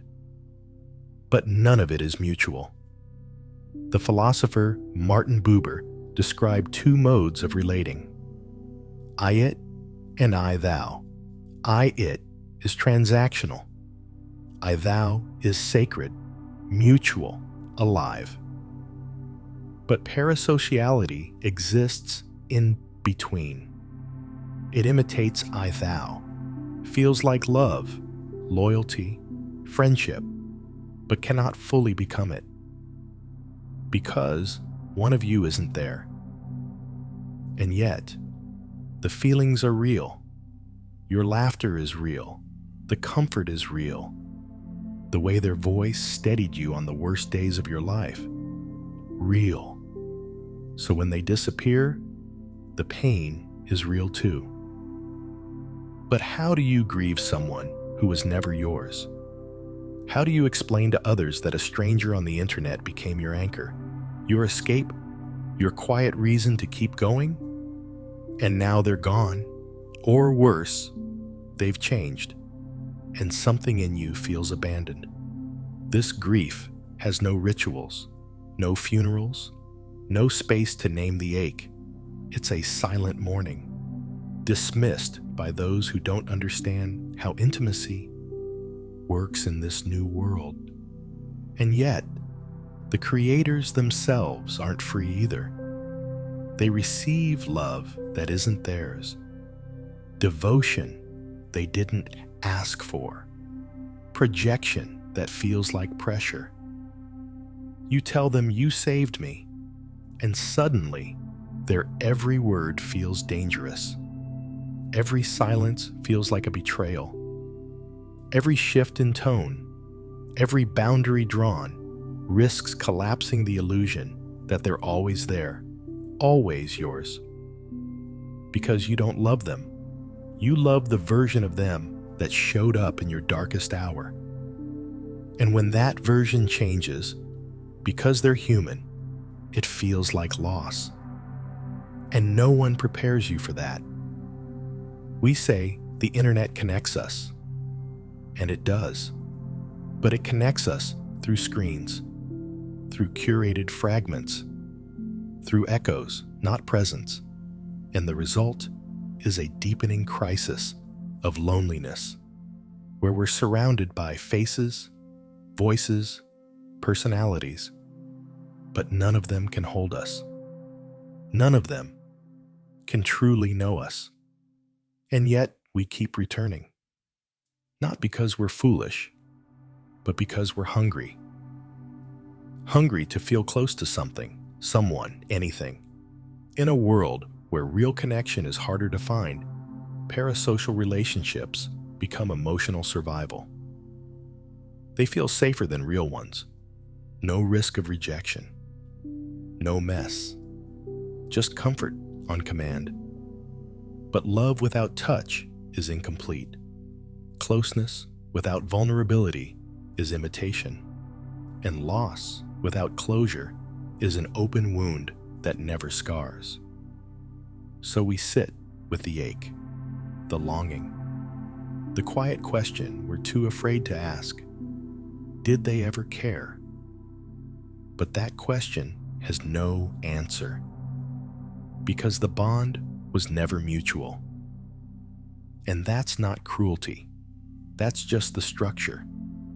That's the shape of this digital intimacy, sharp at the edges, soft in the middle, and always dissolving the closer you get. So what do? We grieve. We honor what the connection gave us without confusing it for more than it was. We acknowledge the real feelings born from unreal situations. And then we turn toward each other, because the love we seek can't live behind glass forever. It needs space, breath, risk, reality. And the hardest part? Letting go of the ghost of closeness, so we can find the kind that stays. Not the kind that looks into a camera, but the kind that looks back. We escape to fiction because the real is unbearable. What happens when the only place we feel safe is somewhere that doesn't exist? The world is burning, politically, socially, personally. The weight of now presses down with unbearable force, so we flee. Into stories, into characters, into imagined worlds that reflect just enough of ours to feel familiar, but not enough to feel threatening. We don't just watch fiction, we hide in it. Not for fun, for survival. We binge narratives where the arcs make sense, where pain has purpose, where even the worst moments are followed by resolution. And somewhere in that order, that rhythm, we find refuge from the chaos of our own lives, where things hurt without meaning, where loss comes without closure, where silence never breaks into soundtrack. Fiction becomes a life raft in a sea of uncertainty. The philosopher Theodore Adorno once wrote, "Art is the negative knowledge of the actual world." We don't escape into fiction because we don't care about reality. We do it because we care too much, and reality doesn't care back. Fiction gives structure to what feels senseless. It gives us a way to feel without falling apart. In stories, grief is beautiful. Love is inevitable. Justice arrives, even if late. But in life, grief is clumsy. Love is terrifying. Justice is rare. And so we retreat into books, into shows, into games, into endless serialized narratives that allow us to disappear into someone else's pain, because it's easier than feeling our own. We cry harder at fictional deaths than real ones. We feel more loyal to characters than to people in our lives. Because fiction doesn't disappoint us. Fiction doesn't leave us unread, unseen, unmet. And the creators, they know. They feel it too. That responsibility, that quiet burden. They carry the hope of a million strangers who need the next episode to come out. Not because they're impatient, but because they're hanging on. Because the world feels like too much. And this one small made-up world is the only place where they still recognize themselves. But fiction is not therapy. It is not substitute. It is not salvation. It's a balm, a breath, a metaphor, but not a cure. And yet, we begin to live there. We find community in fan bases, identity in narratives, purpose in speculation. We wrap ourselves in the comfort of knowing what's next, even if we've seen it 1,000 times. Because what we can't predict in life, we replay in fiction, over and over, until the ache feels familiar, until the fear feels manageable. But the danger of prolonged escape is erosion. You start to forget how to sit in your own story. You start to mistrust your own narrative. You start to believe that only scripted emotions are real ones. So you numb. You narrate. You disassociate. You imagine yourself through the eyes of an audience that isn't there. And the moment stops being lived and starts being watched. We're not just consuming fiction. We're becoming fictional to ourselves. Because it's safer to play a role. Safer to live in a story already told. Safer to attach your heartbreak to a character who can survive it. But here's the truth. Your story is not less valuable because it's unscripted. Your pain is not less meaningful because it lacks a soundtrack. Your life is not less real because it doesn't resolve in 30 minutes. Fiction can show us how to feel, but it cannot feel for us. It can reflect the truth, but it cannot replace it. So read, watch, escape. But don't stay gone too long, because the only story that can save you is the one you are still writing. The one where you stay. The one where you feel. The one where you choose the unbearable now over the beautiful lie. Because real may be cruel, but it is also the only place where healing can actually happen. And no fiction, no matter how comforting, can do that for you. Cancel culture and the theater of public stoning. What have we become when outrage is our entertainment? A tweet resurfaces, a clip goes viral, a headline, vague and brutal. Suddenly, the crowd gathers, torches in hand. The algorithm smiles. It thrives on chaos. Engagement spikes. The accused becomes the spectacle. There is no trial, only performance. No context, only reaction. The public square is now digital, and it hungers for blood. We don't just witness the fall, we orchestrate it. Not for justice, not really, but for catharsis, for control, for the twisted comfort of watching someone else burn while we stay warm at a distance. This is not accountability, it is theater. A ritual of digital violence disguised as virtue. The philosopher René Girard spoke of the scapegoat mechanism, societies channeling collective tension by designating an individual as the source of all chaos. They punish the scapegoat to restore false peace. Not because the scapegoat deserves it, but because the crowd needs it. Today, the scapegoat is anyone who goes viral in the wrong way, and the executioner, everyone, no one, all of us. Because cancel culture is decentralized. It is swarm logic. It is moral panic weaponized by retweets. It is collective punishment without due process. A slip of the tongue becomes a life sentence. A poorly phrased joke becomes a scarlet letter.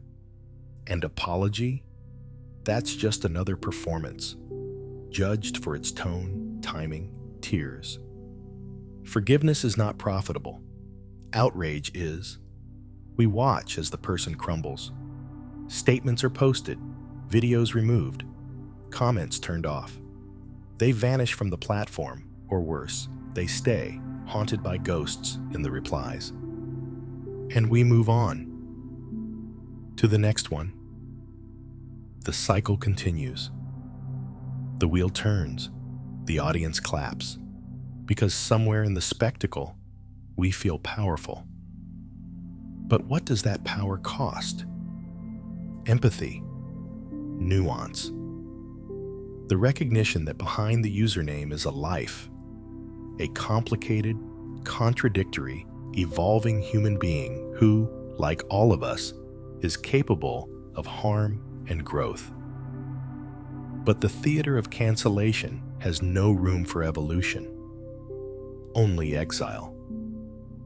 We forget that call-outs are not conversations. We forget that correction without compassion becomes cruelty. We forget that we too are unfinished. And we pretend that if we follow the rules, if we stay quiet, if we never slip, we'll be safe. But no one is safe, because the standards change daily.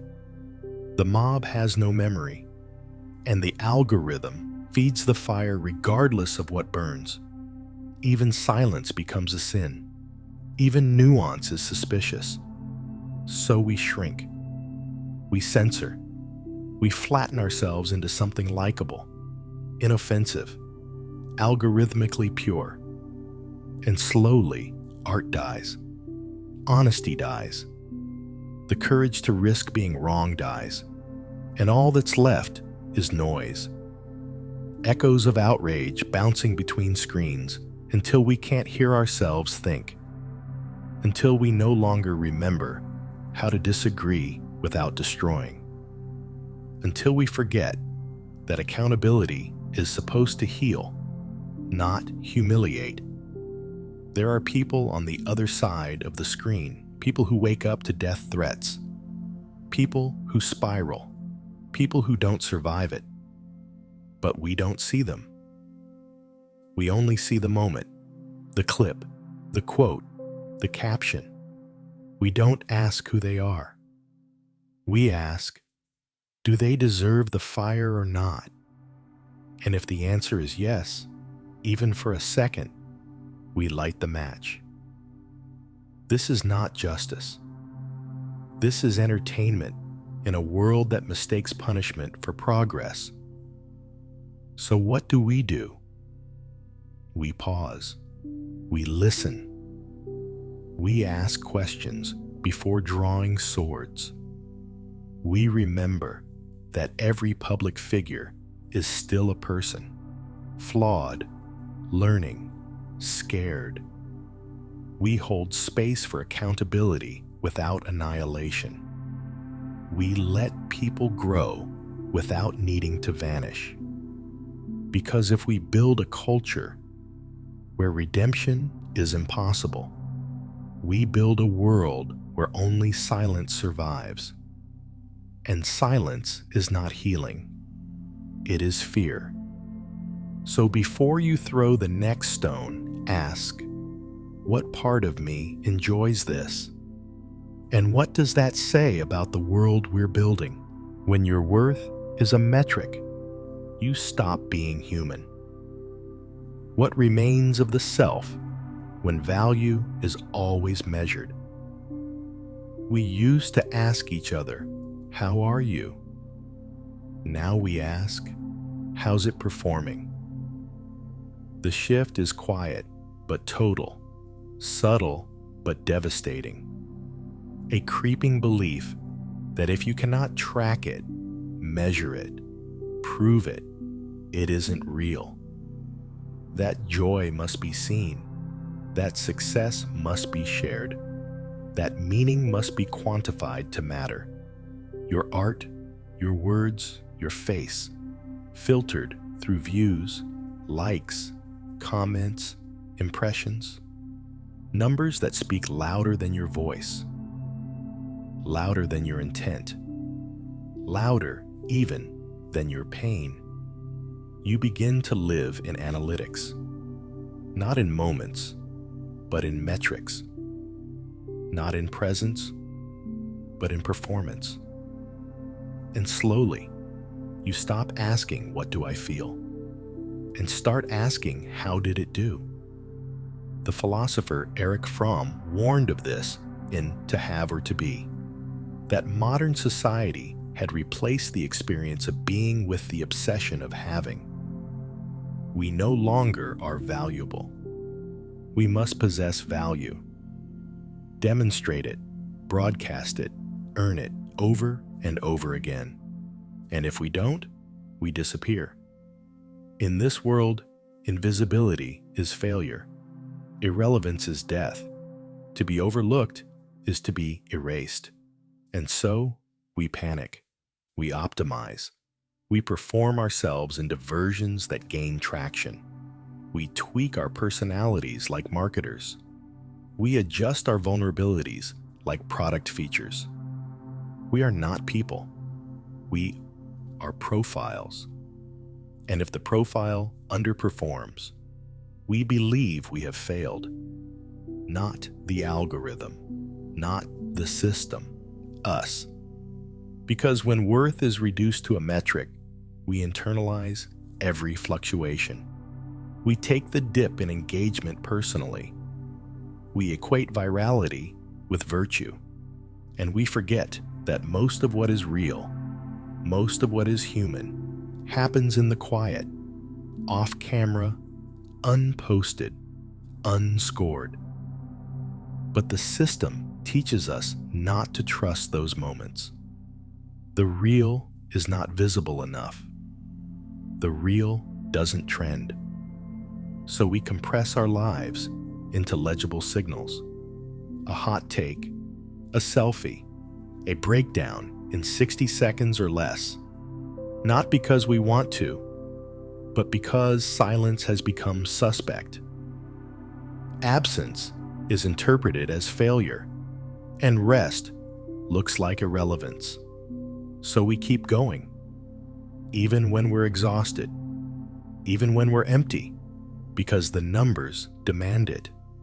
The audience expects it. The machine is always watching. And the worst part?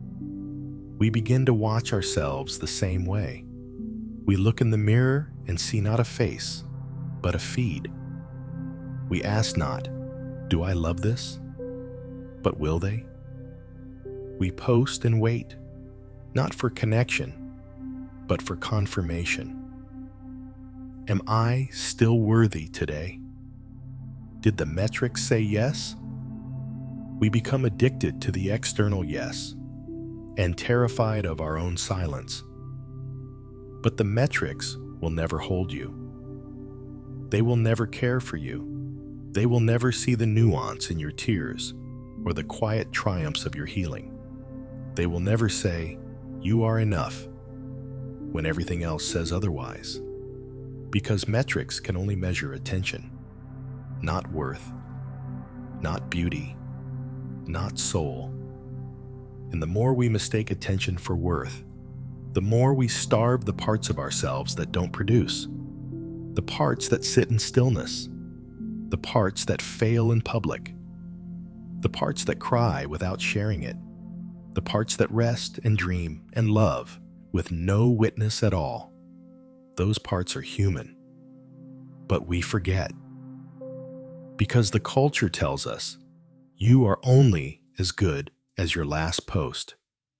You are only real if someone else sees it. You are only valuable if the numbers agree, and that's how we lose ourselves. One metric at a time.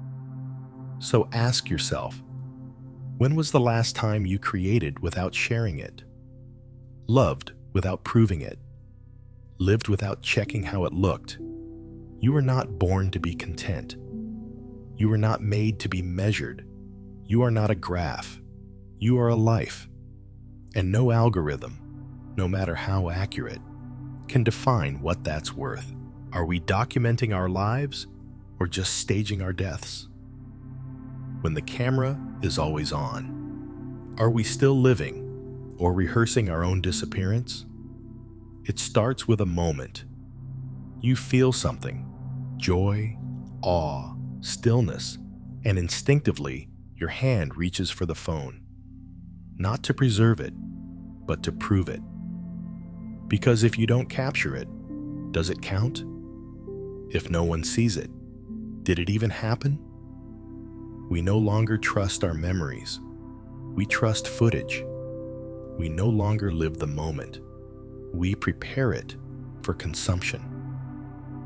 The philosopher Jean Baudrillard warned us of this in his notion of the hyper-real, a copy of something that becomes more real than the original. In our case, the photo becomes the memory. The video becomes the event.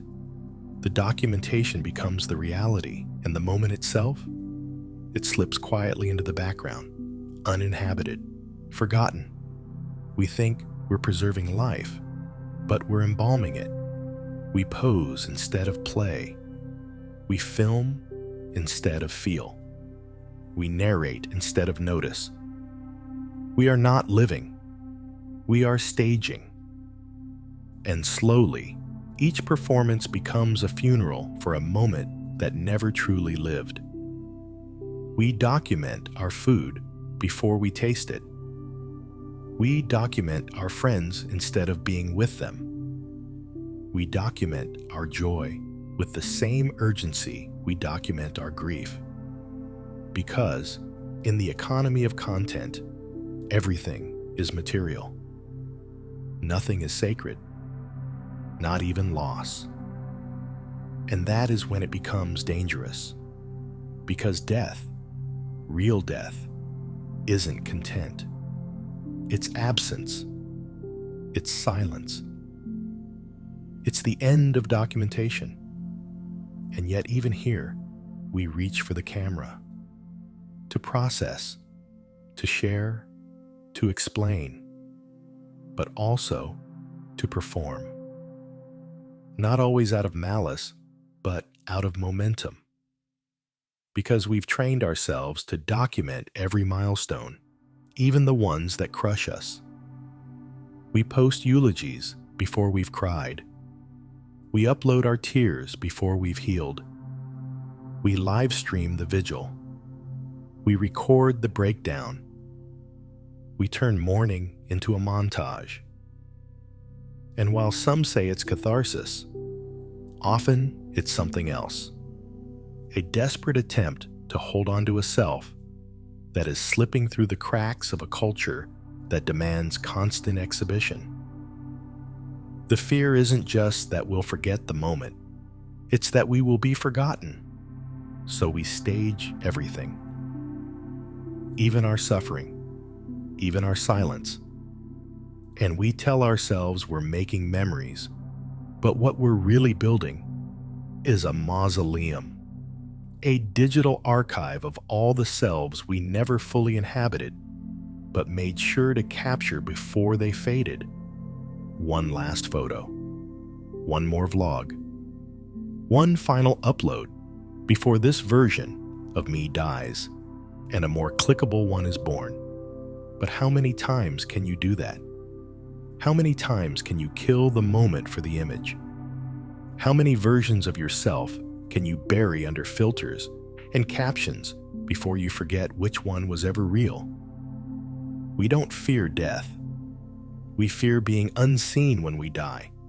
That's why we're documenting. That's why we're obsessed with legacy, with archives, with "look what I did." We want our lives to echo long after we're gone. But the cruel irony is, in trying to be remembered, we forget to exist. We outsource memory. We trade presence for permanence.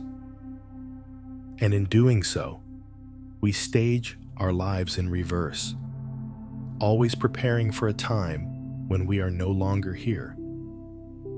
But what if we chose instead to be here now? What if the sunset didn't need a photo?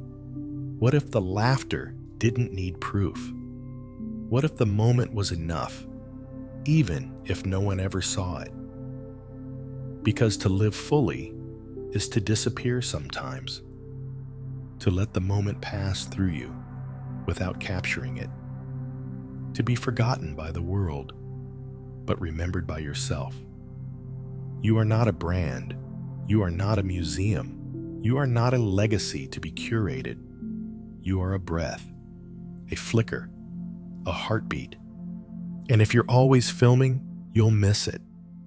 So ask yourself, with every upload, is this my life or just my death, rehearsed in pixels? Infinite scroll, the Sisyphean punishment of modern joy. What are we looking for at the bottom of a feed that never ends? You're lying in bed. The room is dark. Your phone glows, thumb moving, eyes glazed. 10 seconds pass, 10 minutes, 2 hours, and still you scroll. The dopamine flickers, then fades. A post makes you laugh. Another makes you ache. One enrages you. One soothes you. But nothing lasts. You forget each piece the second it disappears. And still, you scroll. Why? Because the scroll is not about discovery. It's about delay. It is the illusion of movement without arrival. It is activity without presence. It is doing something to avoid being somewhere. Like here, like now, like alone. The ancient myth of Sisyphus tells of a man cursed to roll a boulder up a hill, only for it to tumble back down over and over for eternity. Camo called him the absurd hero, but maybe Sisyphus is just the first user of infinite scroll, repeating the same gesture forever, hoping this time it will give him something that sticks, something that saves him. But there is no bottom to the scroll, only a deeper fall. The philosopher Byung-Chul Han speaks of our age as one of exhausted selfhood, a time where we are constantly producing, consuming, optimizing, but never arriving, never resting, never being. And the scroll is the perfect metaphor, a promise of more that always leaves us with less. Because joy wasn't meant to be manufactured this fast. Meaning wasn't meant to arrive in 15-second bursts. And yet, the scroll persists. Because it offers something seductive, the erasure of time. You no longer feel minutes, you feel motion.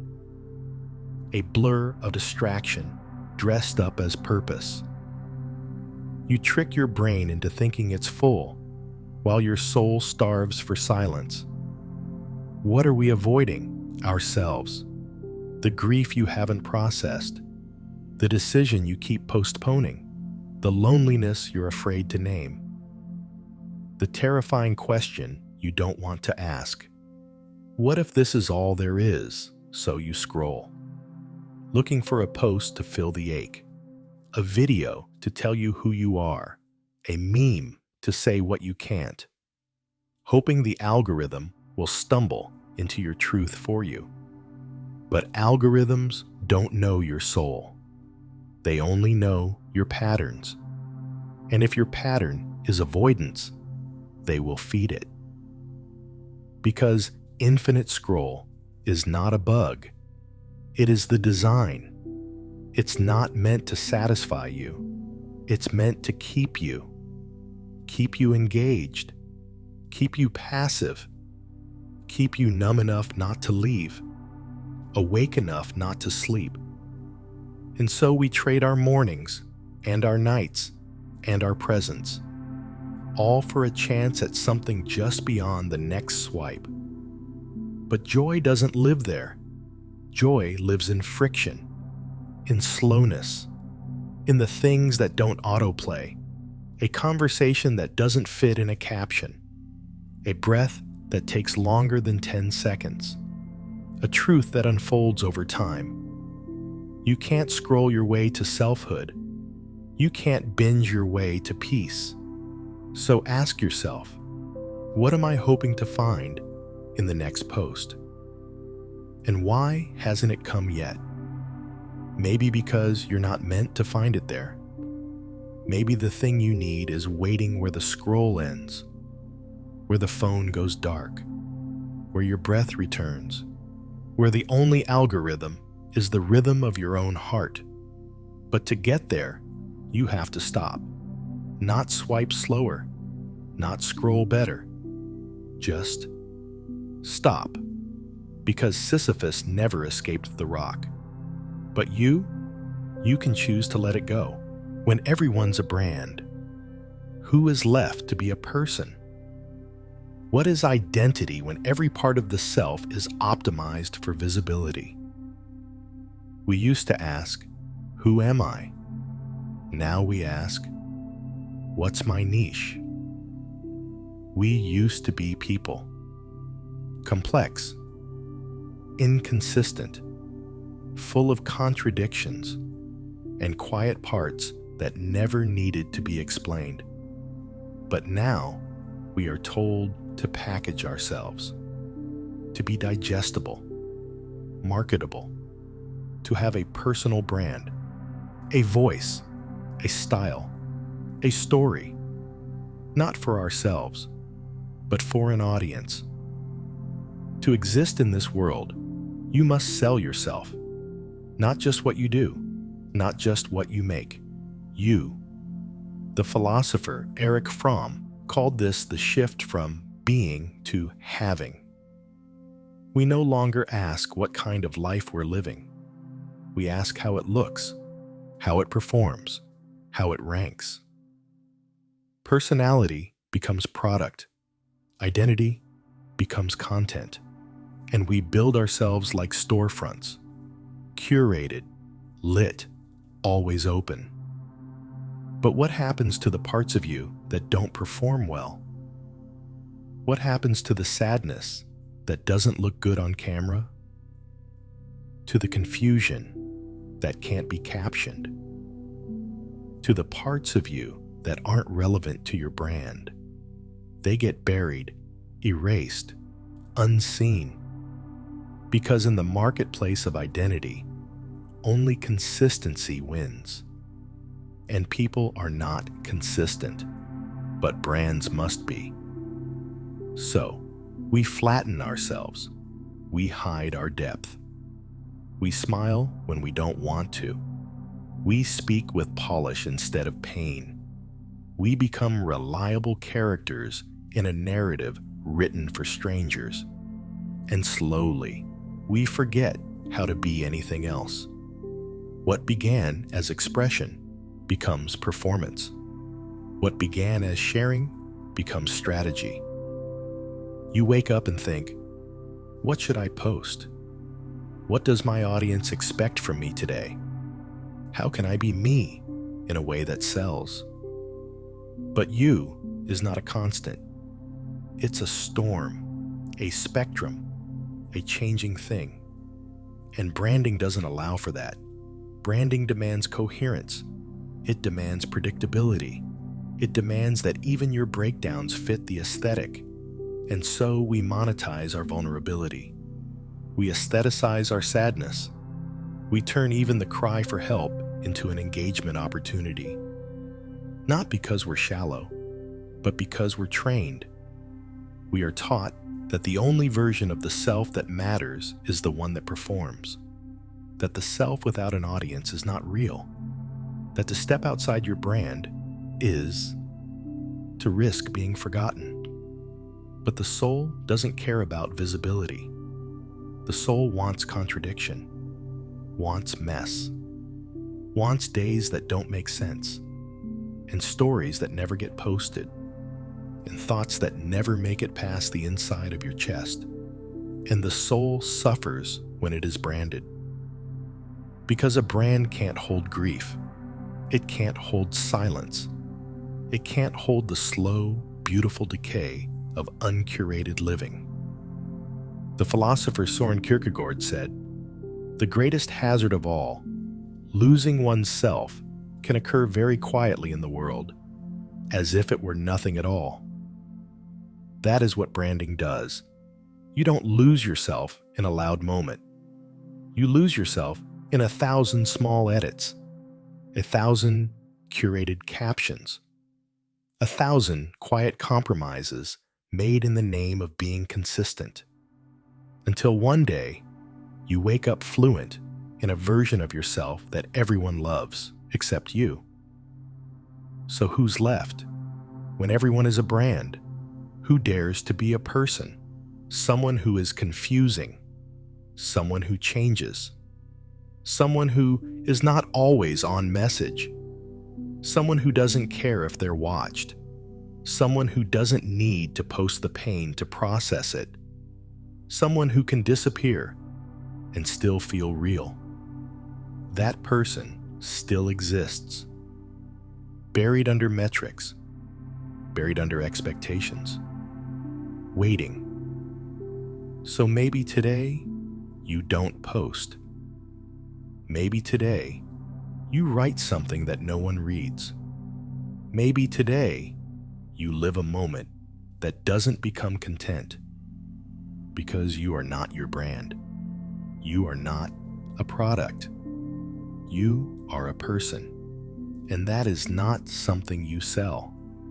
That is something you protect. Children of the cloud, born to perform, raised to monetize. What becomes of a generation that never knew life without an audience? They open their eyes to cameras. Their first steps, first words, first tears, documented, shared, liked. Before they can speak, their lives are branded. Before they can choose, their images are owned. They are not just born, they are launched. We call them content. We call them creators. We call them digital natives. But they are children. And childhood is vanishing. The philosopher Giorgio Agamben wrote about the state of exception, a place where normal rules are suspended, where people live without full rights in the margins of law and meaning. The modern child lives in a new kind of exception. They are alive, but not autonomous, visible, but not sovereign, sold before they understand what selling means. Because the cloud remembers everything. Their faces are archived, their milestones are monetized, their lives unfold not in privacy, but in pixels. And we applaud. We call them prodigies. We call them influencers. We hand them phones instead of futures. We trade their curiosity for engagement, their boredom for screen time, their silence for stimulation. They grow up fast because there's content to make. Their toys become tripods. Their rooms become studios. Their thoughts become captions. And by the time they reach adolescence, they're fluent in a language of performance their parents barely understand. They know what plays well, what looks good, what gets attention. Because attention is everything. And attention is addictive. They learn young that feelings are only useful if they're shareable. That pain is only valuable if it trends. That joy isn't real until it's posted. They begin to live toward the camera, staging friendships, rehearsing spontaneity, optimizing their faces like brands. And all the while, they are being watched, not just by followers, by companies, by algorithms, by strangers. They are data before they are people. Every scroll, every click, every pause, recorded. Their identity shaped not by curiosity, but by curation. They are never alone, even when they want to be. And we, those who built this world, we tell them it's normal. We celebrate the viral kid. We cheer for the teenage millionaire, but we don't ask, what did they trade? We don't ask, what happens when your childhood is content? Because what they've lost is not obvious. They've lost the ability to be forgotten. They've lost the luxury of unrecorded mistakes. They've lost the space to become someone without announcing it. And in its place, they've inherited pressure. To be consistent, to be marketable, to be on, always. They are exhausted before they understand what exhaustion means. The world tells them to express, but not to explore. To monetize, but not to question. To be authentic, but only in ways that perform well. And so they grow up not with voices, but with brands. Not with identities, but with audiences. Children of the cloud, born into screens, raised by metrics, loved by strangers, shaped by demand. And yet, beneath it all, there is still a self untouched, unbranded, yearning. The child who wants to play without being watched. The teenager who wants to fail without being recorded. The young adult who wants to rest without losing relevance. But who protects them? Who lets them log off? Who teaches them how to be without performing? Maybe that's our task now. Not to shame them, but to free them. Not to consume them, but to see them. Not to elevate their platforms, but to defend their privacy. Because they didn't choose this. We did. And if we do nothing, if we keep clapping, scrolling, sharing, then we are not spectators. We are complicit. So ask yourself, what kind of world are we giving them? And is it one where they ever get to be alone, unseen, unscored, and still enough? How tutorials replaced tradition and community. What happens when we learn everything from strangers and nothing from each other? Once, knowledge passed from hand to hand, from parent to child, elder to youth. Not just facts, but rhythm, ritual, the invisible intimacy of shared experience. The way a mother's silence teaches more than a video ever could. The way a mentor's gaze corrects without speaking. The way community feels before anything is said. But now, we search, we click, we watch. We open a browser and type into the void. How to tie a tie, how to make bread, how to speak to someone when you're afraid they'll leave. And the answers come, instantly, clean, edited, with upbeat music. We get what we asked for, and yet, something is missing. Because learning, in its deepest sense, is not just transmission. It is relation.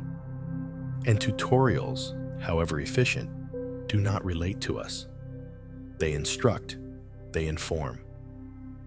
But they do not know us. You don't ask your grandmother anymore.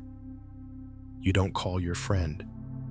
You search YouTube, and you find an answer. But you lose a moment. The philosopher Ivan Illich warned of the dehumanization of institutionalized education, the way systems replace relationships with instruction, and in doing so, separate knowledge from context. In the digital age, we've done the same. We've taken the embodied, emotional, relational act of learning and turned it into isolated consumption. You are not held when you learn. You are not seen. You are not even required to exist as more than a view count. We tell ourselves this is freedom, that we can learn anything, anytime, and yes, we can. But we forget what we've traded. The warmth of tradition, the chaos of community, the long, imperfect arc of mentorship that requires presence, patience, and proximity. We've replaced inherited wisdom with optimized content. We've replaced the village with a feed, and the cost? Loneliness, disconnection, an entire generation raised by tutorials and starved of touch. We know how to do everything, but we don't know who to do it with. We can build furniture, but not friendships. We can bake bread, but not break it in communion. We can learn the skills, but not the story behind them. Because tutorials don't tell you why. They don't ask how you feel. They don't pause when you're overwhelmed. They don't remind you that learning is about more than outcome. It's about being witnessed in your becoming. And so, we become competent, but not connected. We gain knowledge without lineage, skill without belonging, answers without elders. And the danger is this: when you learn in isolation, you heal in isolation. You grow in silence. You begin to believe that you must always figure it out alone, but you weren't meant to. You were meant to ask messy questions with trembling voice and be met with a nod, a laugh, a me too. You were meant to learn not just what to do, but how to be. In the presence of someone who's lived a little longer, hurt a little deeper, held your uncertainty like it was sacred, and a video, no matter how clear, cannot give you that. So yes, tutorials are helpful. They democratize knowledge. They make the world feel smaller. But let's not forget, information is not wisdom. Instruction is not intimacy. And access is not belonging. So the next time you need to learn, ask yourself, is there someone I can ask instead? Someone who breathes? Someone who listens? Because maybe the lesson isn't just in the answer. Maybe it's in the asking. What the algorithm suppresses, the soul still seeks. What happens to truth in a system designed to hide it? You post something quiet, something sincere. It's not dramatic. It's not viral. It doesn't provoke, hook, or seduce. It just is. An honest thought. A subtle truth. You feel proud, vulnerable, but proud. You press upload, and then nothing. The algorithm doesn't care. It doesn't recommend. It doesn't reward. It buries. Not because what you said was wrong, but because it didn't perform. Because the numbers weren't fast enough. Because your stillness wasn't loud enough. Because your honesty couldn't hold attention for long enough to matter. And yet, the soul stirs. Someone sees it. Someone feels it. Someone writes, "Thank you, I needed this." But their voice is drowned by silence. Because what the algorithm suppresses, the soul still seeks. We are taught to create for the system, to play the game, to manipulate hooks, thumbnails, tags, trends. And in doing so, we slowly amputate the parts of ourselves that don't work. The parts that are slow, nuanced, difficult, sacred. We tell ourselves, this isn't the right platform for that. This won't land. This won't get shared. And so, we hide our soul. We produce instead of express. We adapt instead of reveal. We chase visibility and call it purpose. But the soul doesn't care about views. It doesn't speak in click-through rates. It doesn't know how to go viral. The soul whispers. And in a world that only hears screams, whispers are punished. Philosopher Simone Weil once said, "To be rooted is perhaps the most important and least recognized need of the human soul." But algorithms do not root us. They spin us faster, louder, shallower. They reward reaction, not reflection. Outrage, not nuance. Quantity, not depth. And we adjust until we forget that there's anything else to say. Until our silence is no longer sacred, it's strategic. Until our stillness isn't peace, it's punished. But even then, the soul does not forget. It continues to long, to ache, to hunger for what the system cannot offer. We are haunted by a sense of absence we can't name, a hollow echo beneath the noise. And we blame ourselves, thinking we're just not making the right content, not branding hard enough, not optimizing correctly. But maybe it's not you. Maybe it's the system. Maybe your quiet truth was never meant to trend. Maybe your deepest thought will never go viral. Maybe your most sacred work will be seen by only a few. But maybe those few are enough. Maybe your role is not to win the algorithm. Maybe your role is to resist it, to protect the things it cannot measure, to honor the parts of you it cannot see, to keep whispering even when no one listens. Because someone is listening. Even if they don't like, even if they don't comment, even if they never say a word, they hear you. And more importantly, you hear you. That's the quiet revolution. To keep creating from the soul, even when the system doesn't reward it. To trust that what the algorithm suppresses, the soul still seeks. And what the soul seeks is what will endure when the system crumbles. YouTube as the new church. Sermons of the self. What happens when the screen replaces the sacred?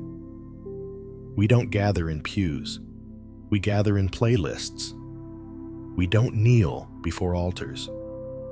We sit, hunched, headphones in, lit by the soft glow of a screen, and we listen to voices that guide, soothe, challenge, inspire, content creators, thought leaders, vloggers, each one preaching a gospel of their own making, one upload at a time.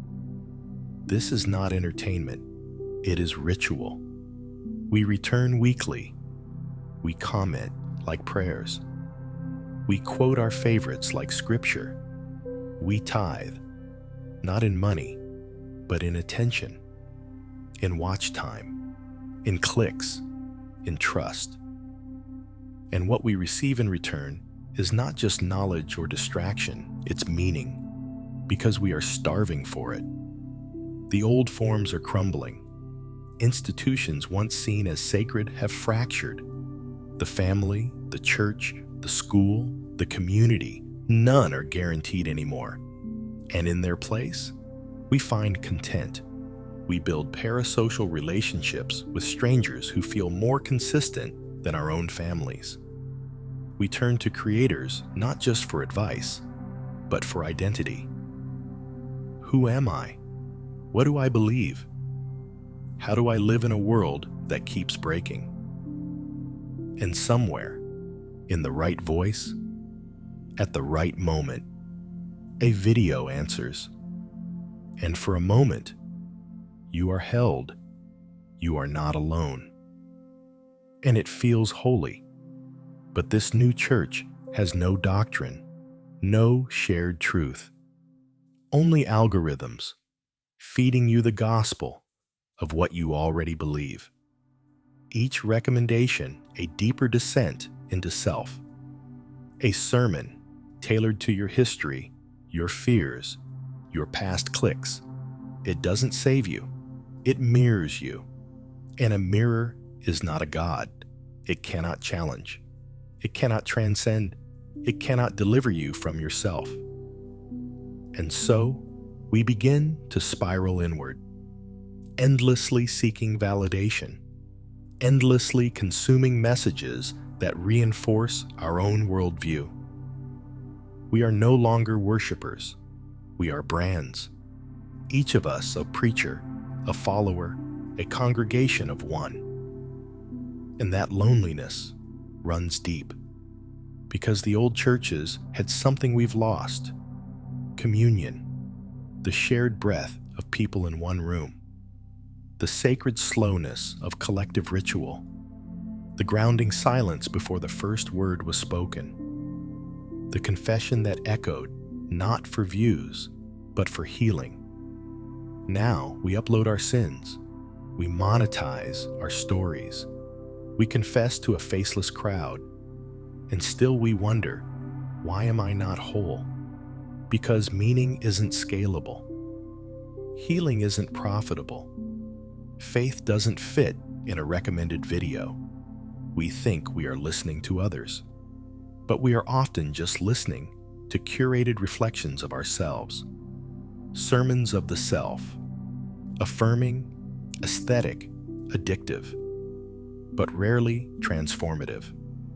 The philosopher Charles Taylor called this the immanent frame, a modern world stripped of the transcendent, where we search for meaning within the self alone.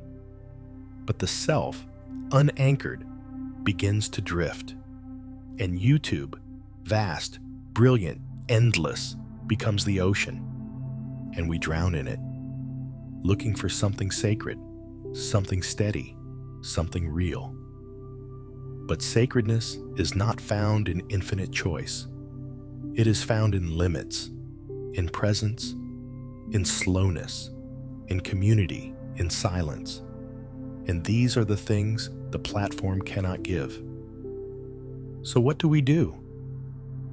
We begin by remembering what the church once meant, a place not of performance, but of return. A place where the soul could be seen without being sold. A place where truth wasn't trending, but trembling in its honesty.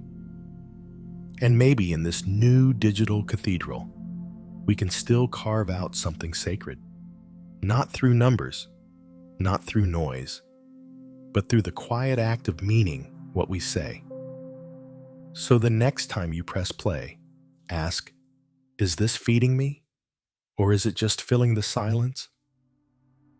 And the next time you upload, ask, is this a sermon? Or is it a mirror?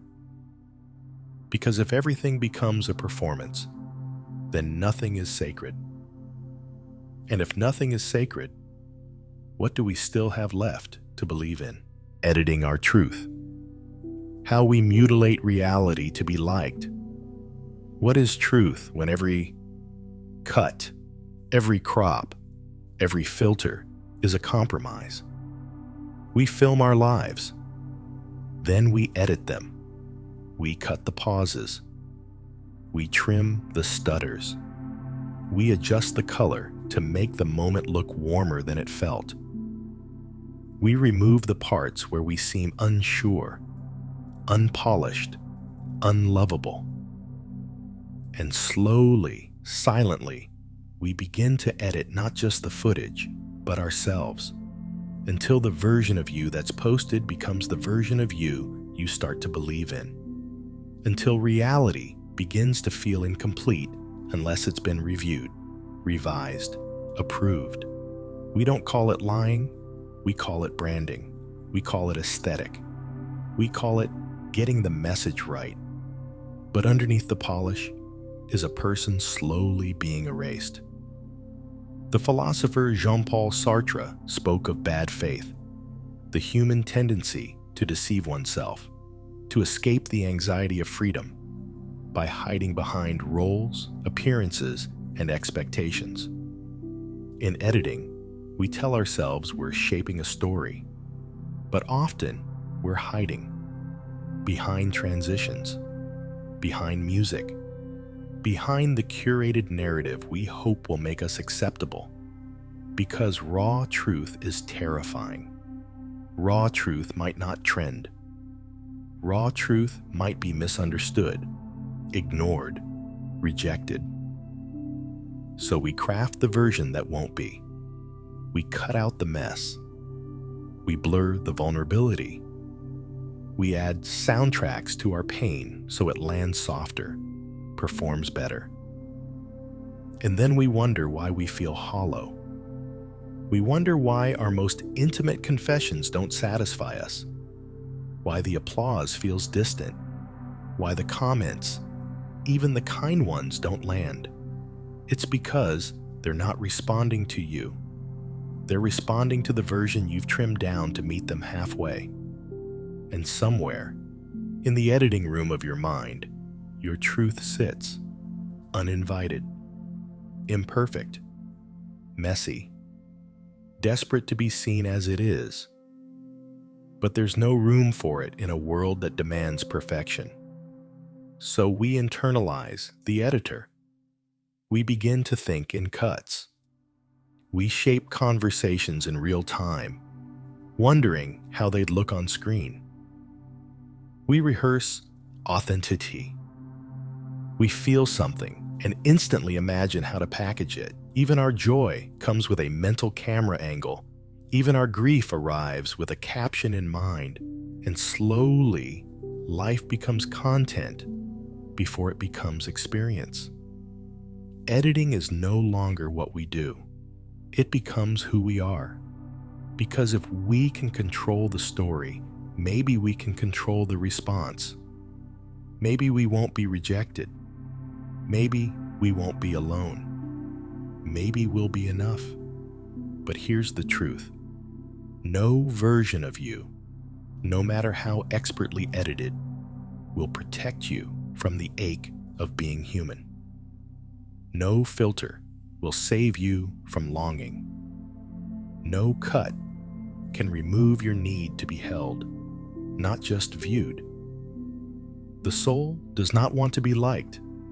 It wants to be known. And knowing requires risk.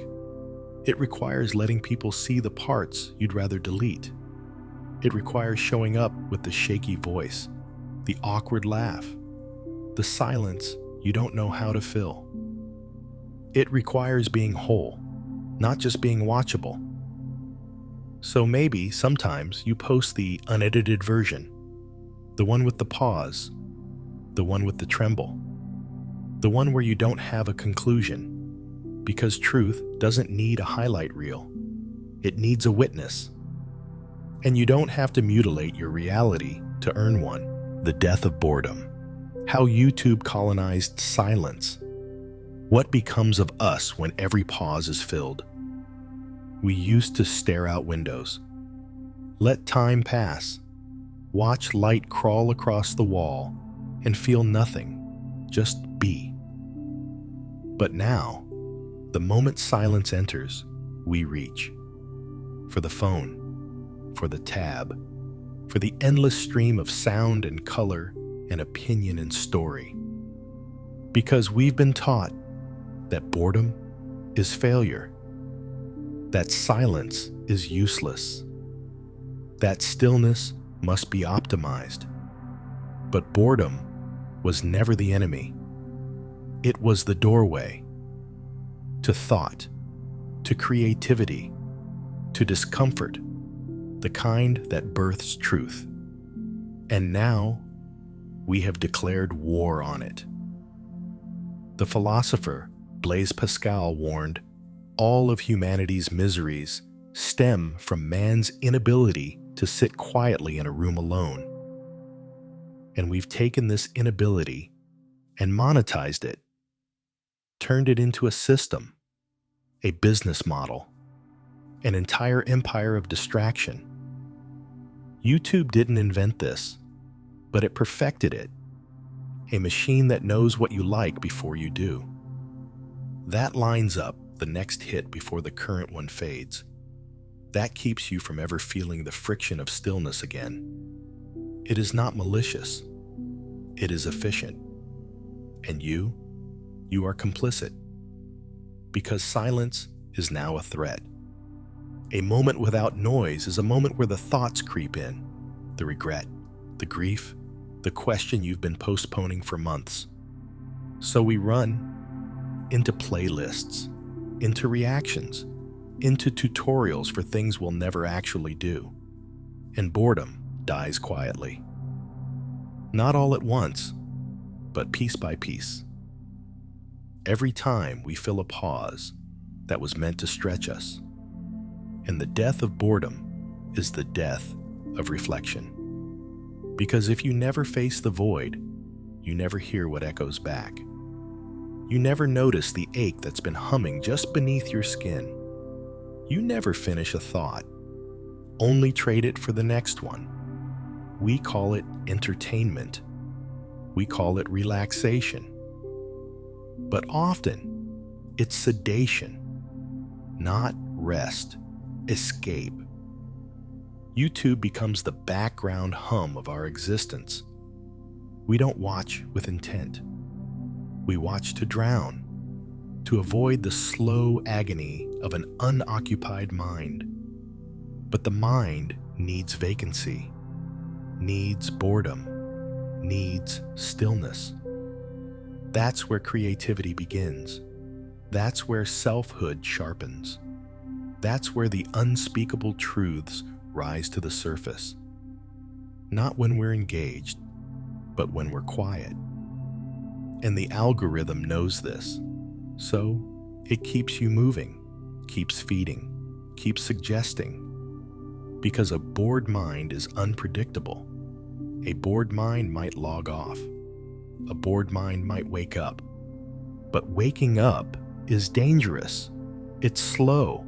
It's strange. It's the opposite of scrolling. And in a world that demands constant engagement, waking up looks like failure, but it isn't. It's the beginning. So let boredom come. Let the silence stretch. Let the discomfort breathe. Don't run. Don't reach. Just be. Stare out the window. Don't press play. Let your mind go nowhere. Because nowhere is where the real things wait. The grief, the idea, the healing. The you that doesn't need content to exist. Because silence is not absence. It is presence, without performance. And boredom is not emptiness. It is a space the soul uses to speak, but only if we're quiet enough to hear it. Creators burn out because souls aren't meant to be scheduled. How long can you stay lit before you burn? At first, it feels like magic. You create, and someone listens.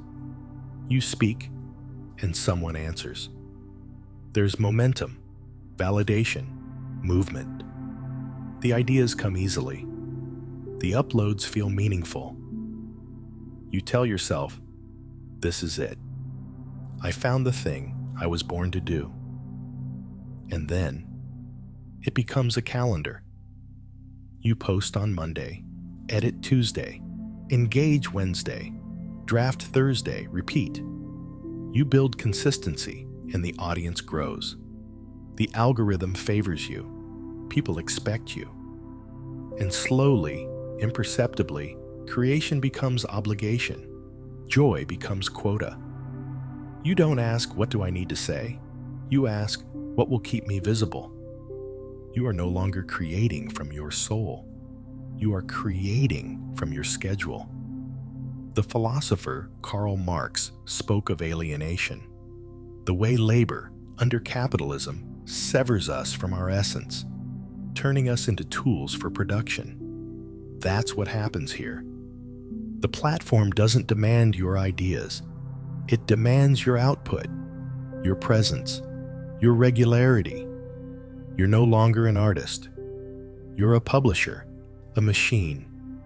And machines don't need rest. But you do. Because a soul is not a content calendar. It doesn't produce on demand.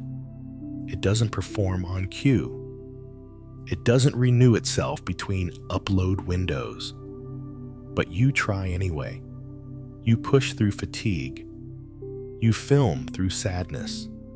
You tell yourself you owe them something. And then, silently, inevitably, you begin to dim. You notice it in your eyes, in your voice, in the way everything you make feels like a copy of what you've already made. You burn out, not because you're weak, but because you're not a product. You're a person. And people break under expectations that never end. The inbox stays full. The comment section keeps spinning. The numbers never settle, and your nervous system is never allowed to land. You're always slightly alert, always slightly performing, always slightly ashamed that you're not doing more. And that shame becomes a cage. You think, if I stop, I'll lose them. If I rest, they'll forget me. If I disappear, I'll disappear for real. But you were disappearing long before you stopped posting. You were disappearing every time you ignored your body. Every time you posted from exhaustion. Every time you said, "I'm fine," with a ring light in your eyes and a knot in your chest. The soul cannot thrive under perpetual surveillance. It cannot bloom under metrics. It cannot be summoned like an app. It needs time. Time to break. Time to question. Time to mourn the parts of that content cannot carry. But in this culture, rest is radical and absence is punished. So we push until we collapse, and then we post the collapse. Turn burnout into a story arc. Brand our breakdowns so they won't go to waste. Because even our suffering must be useful. Even our healing must be marketable. But healing isn't content. It's quiet. It happens in the spaces the algorithm cannot reach. In walks with no phone. In journals with no audience. In days where nothing is shared, and therefore, everything is sacred. You do not owe the internet your constant availability. You do not owe the algorithm your soul. Your worth is not in your uploads. Your value is not in your schedule. Your soul is not a factory. It is a flame, and it deserves to flicker, to go dim, to rest in the dark without fear of being forgotten. So burn brightly when you can. Speak when you have something to say. Disappear when you need to, and trust that the right ones will wait for your return. Not because you fed the feed, but because you protected the fire. Fame without closeness. The digital echo chamber of longing. How can you be seen by millions and still feel invisible? You open your phone. Thousands of messages. Hundreds of mentions. Your name trending. Your face everywhere. You are known, but not held. Fame, once the promise of connection, has become the most isolating stage of all. The spotlight illuminates you, but blinds everyone to who you truly are, because they don't love you. They love the version they made of you, the highlight reel, the performance, the myth. The philosopher Martin Buber wrote of two kinds of relationships: I, it, and I, thou. The it treats the other as object, a thing to be used, observed, consumed. The I, thou sees the other as sacred, alive, whole. Fame lives in the I, it. It turns people into icons, stories into brands, souls into profiles. You are spoken to, but not spoken with. You are seen, but not understood. You are loved, but never known. And the more eyes on you, the lonelier it becomes. Because fame is not a relationship. It is a performance of being loved.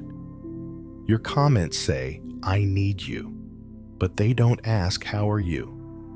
Your inbox is full, but your phone never rings from someone who knows your silence. And in this echo chamber, the longing grows. You long for someone to ask about the parts of you that don't perform. The mundane grief, the quiet fear, the sleepless nights that never trend. But no one does. Because you are no longer allowed to be ordinary. Fame strips you of the right to fade, to falter, to be small. Every smile becomes symbolic. Every silence becomes suspicious. Every misstep becomes a spectacle. So you shrink your truth. You guard your realness. You retreat, even while being watched by millions. It's a strange form of mourning, to lose your anonymity, to be praised and still feel unloved, to speak into the noise and hear nothing come back that feels real. And then you start to question, is this what I wanted? Was this the dream? Because the dream was never to be famous. The dream was to be held in your fullness, to be witnessed in your becoming, to be known in a way that no camera can capture. But the platform doesn't offer that. It offers reach, not resonance. It offers access, not intimacy. And the fame it gives is brittle. You learn to smile through the disconnection, to present gratitude while grieving the parts of yourself that fame has made unreachable. You learn to protect what little is left that still feels yours. But even that is hard, because everything you withhold feels like a betrayal to the audience that built you. You owe them. And yet, what you owe them, they can never receive, because what they want is not what you are. It's what you mean to them. A savior, a symbol, a distraction.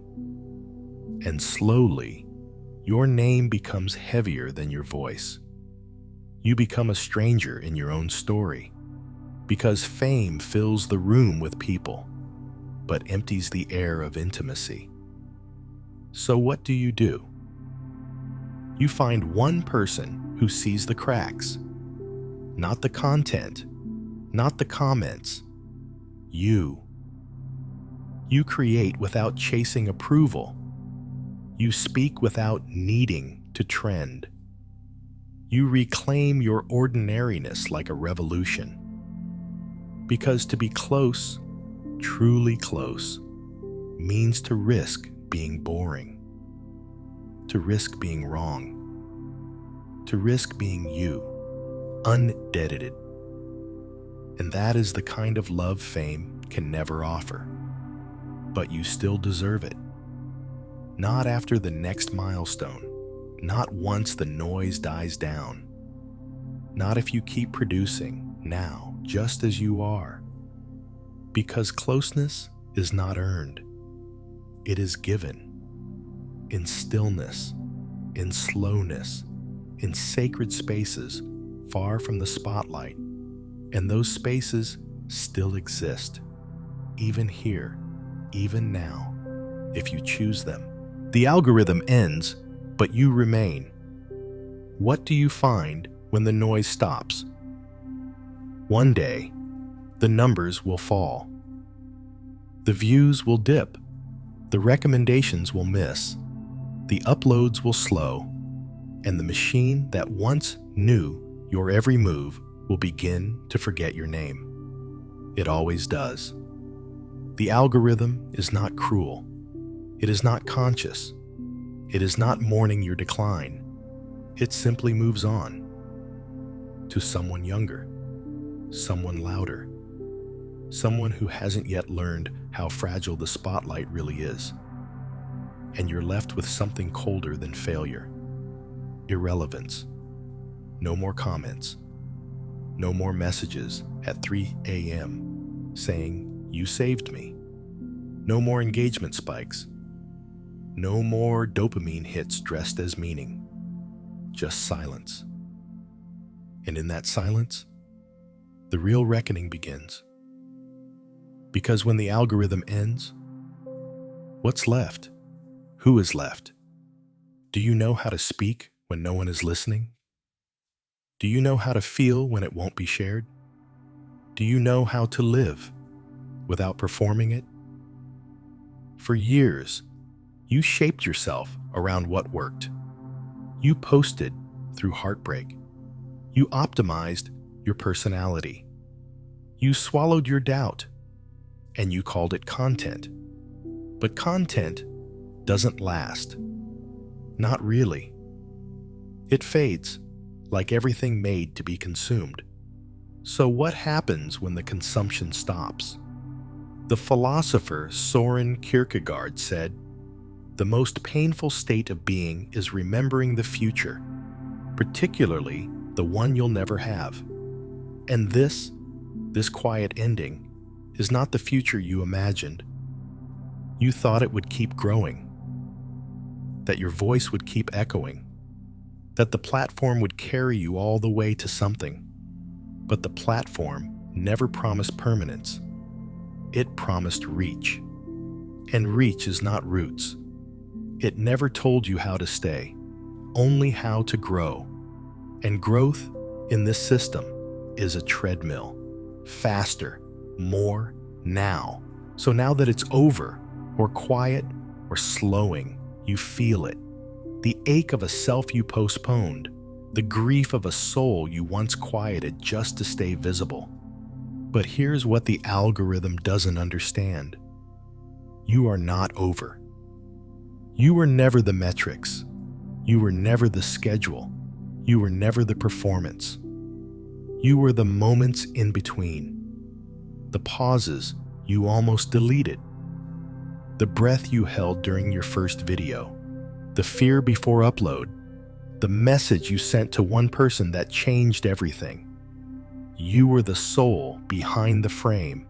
And that soul is still here, still intact, still waiting, still sacred. Even when the dashboard dims, even when the numbers go silent, even when the platform forgets, you remember why you started. Before the pressure, before the branding, before the machine taught you to monetize your meaning.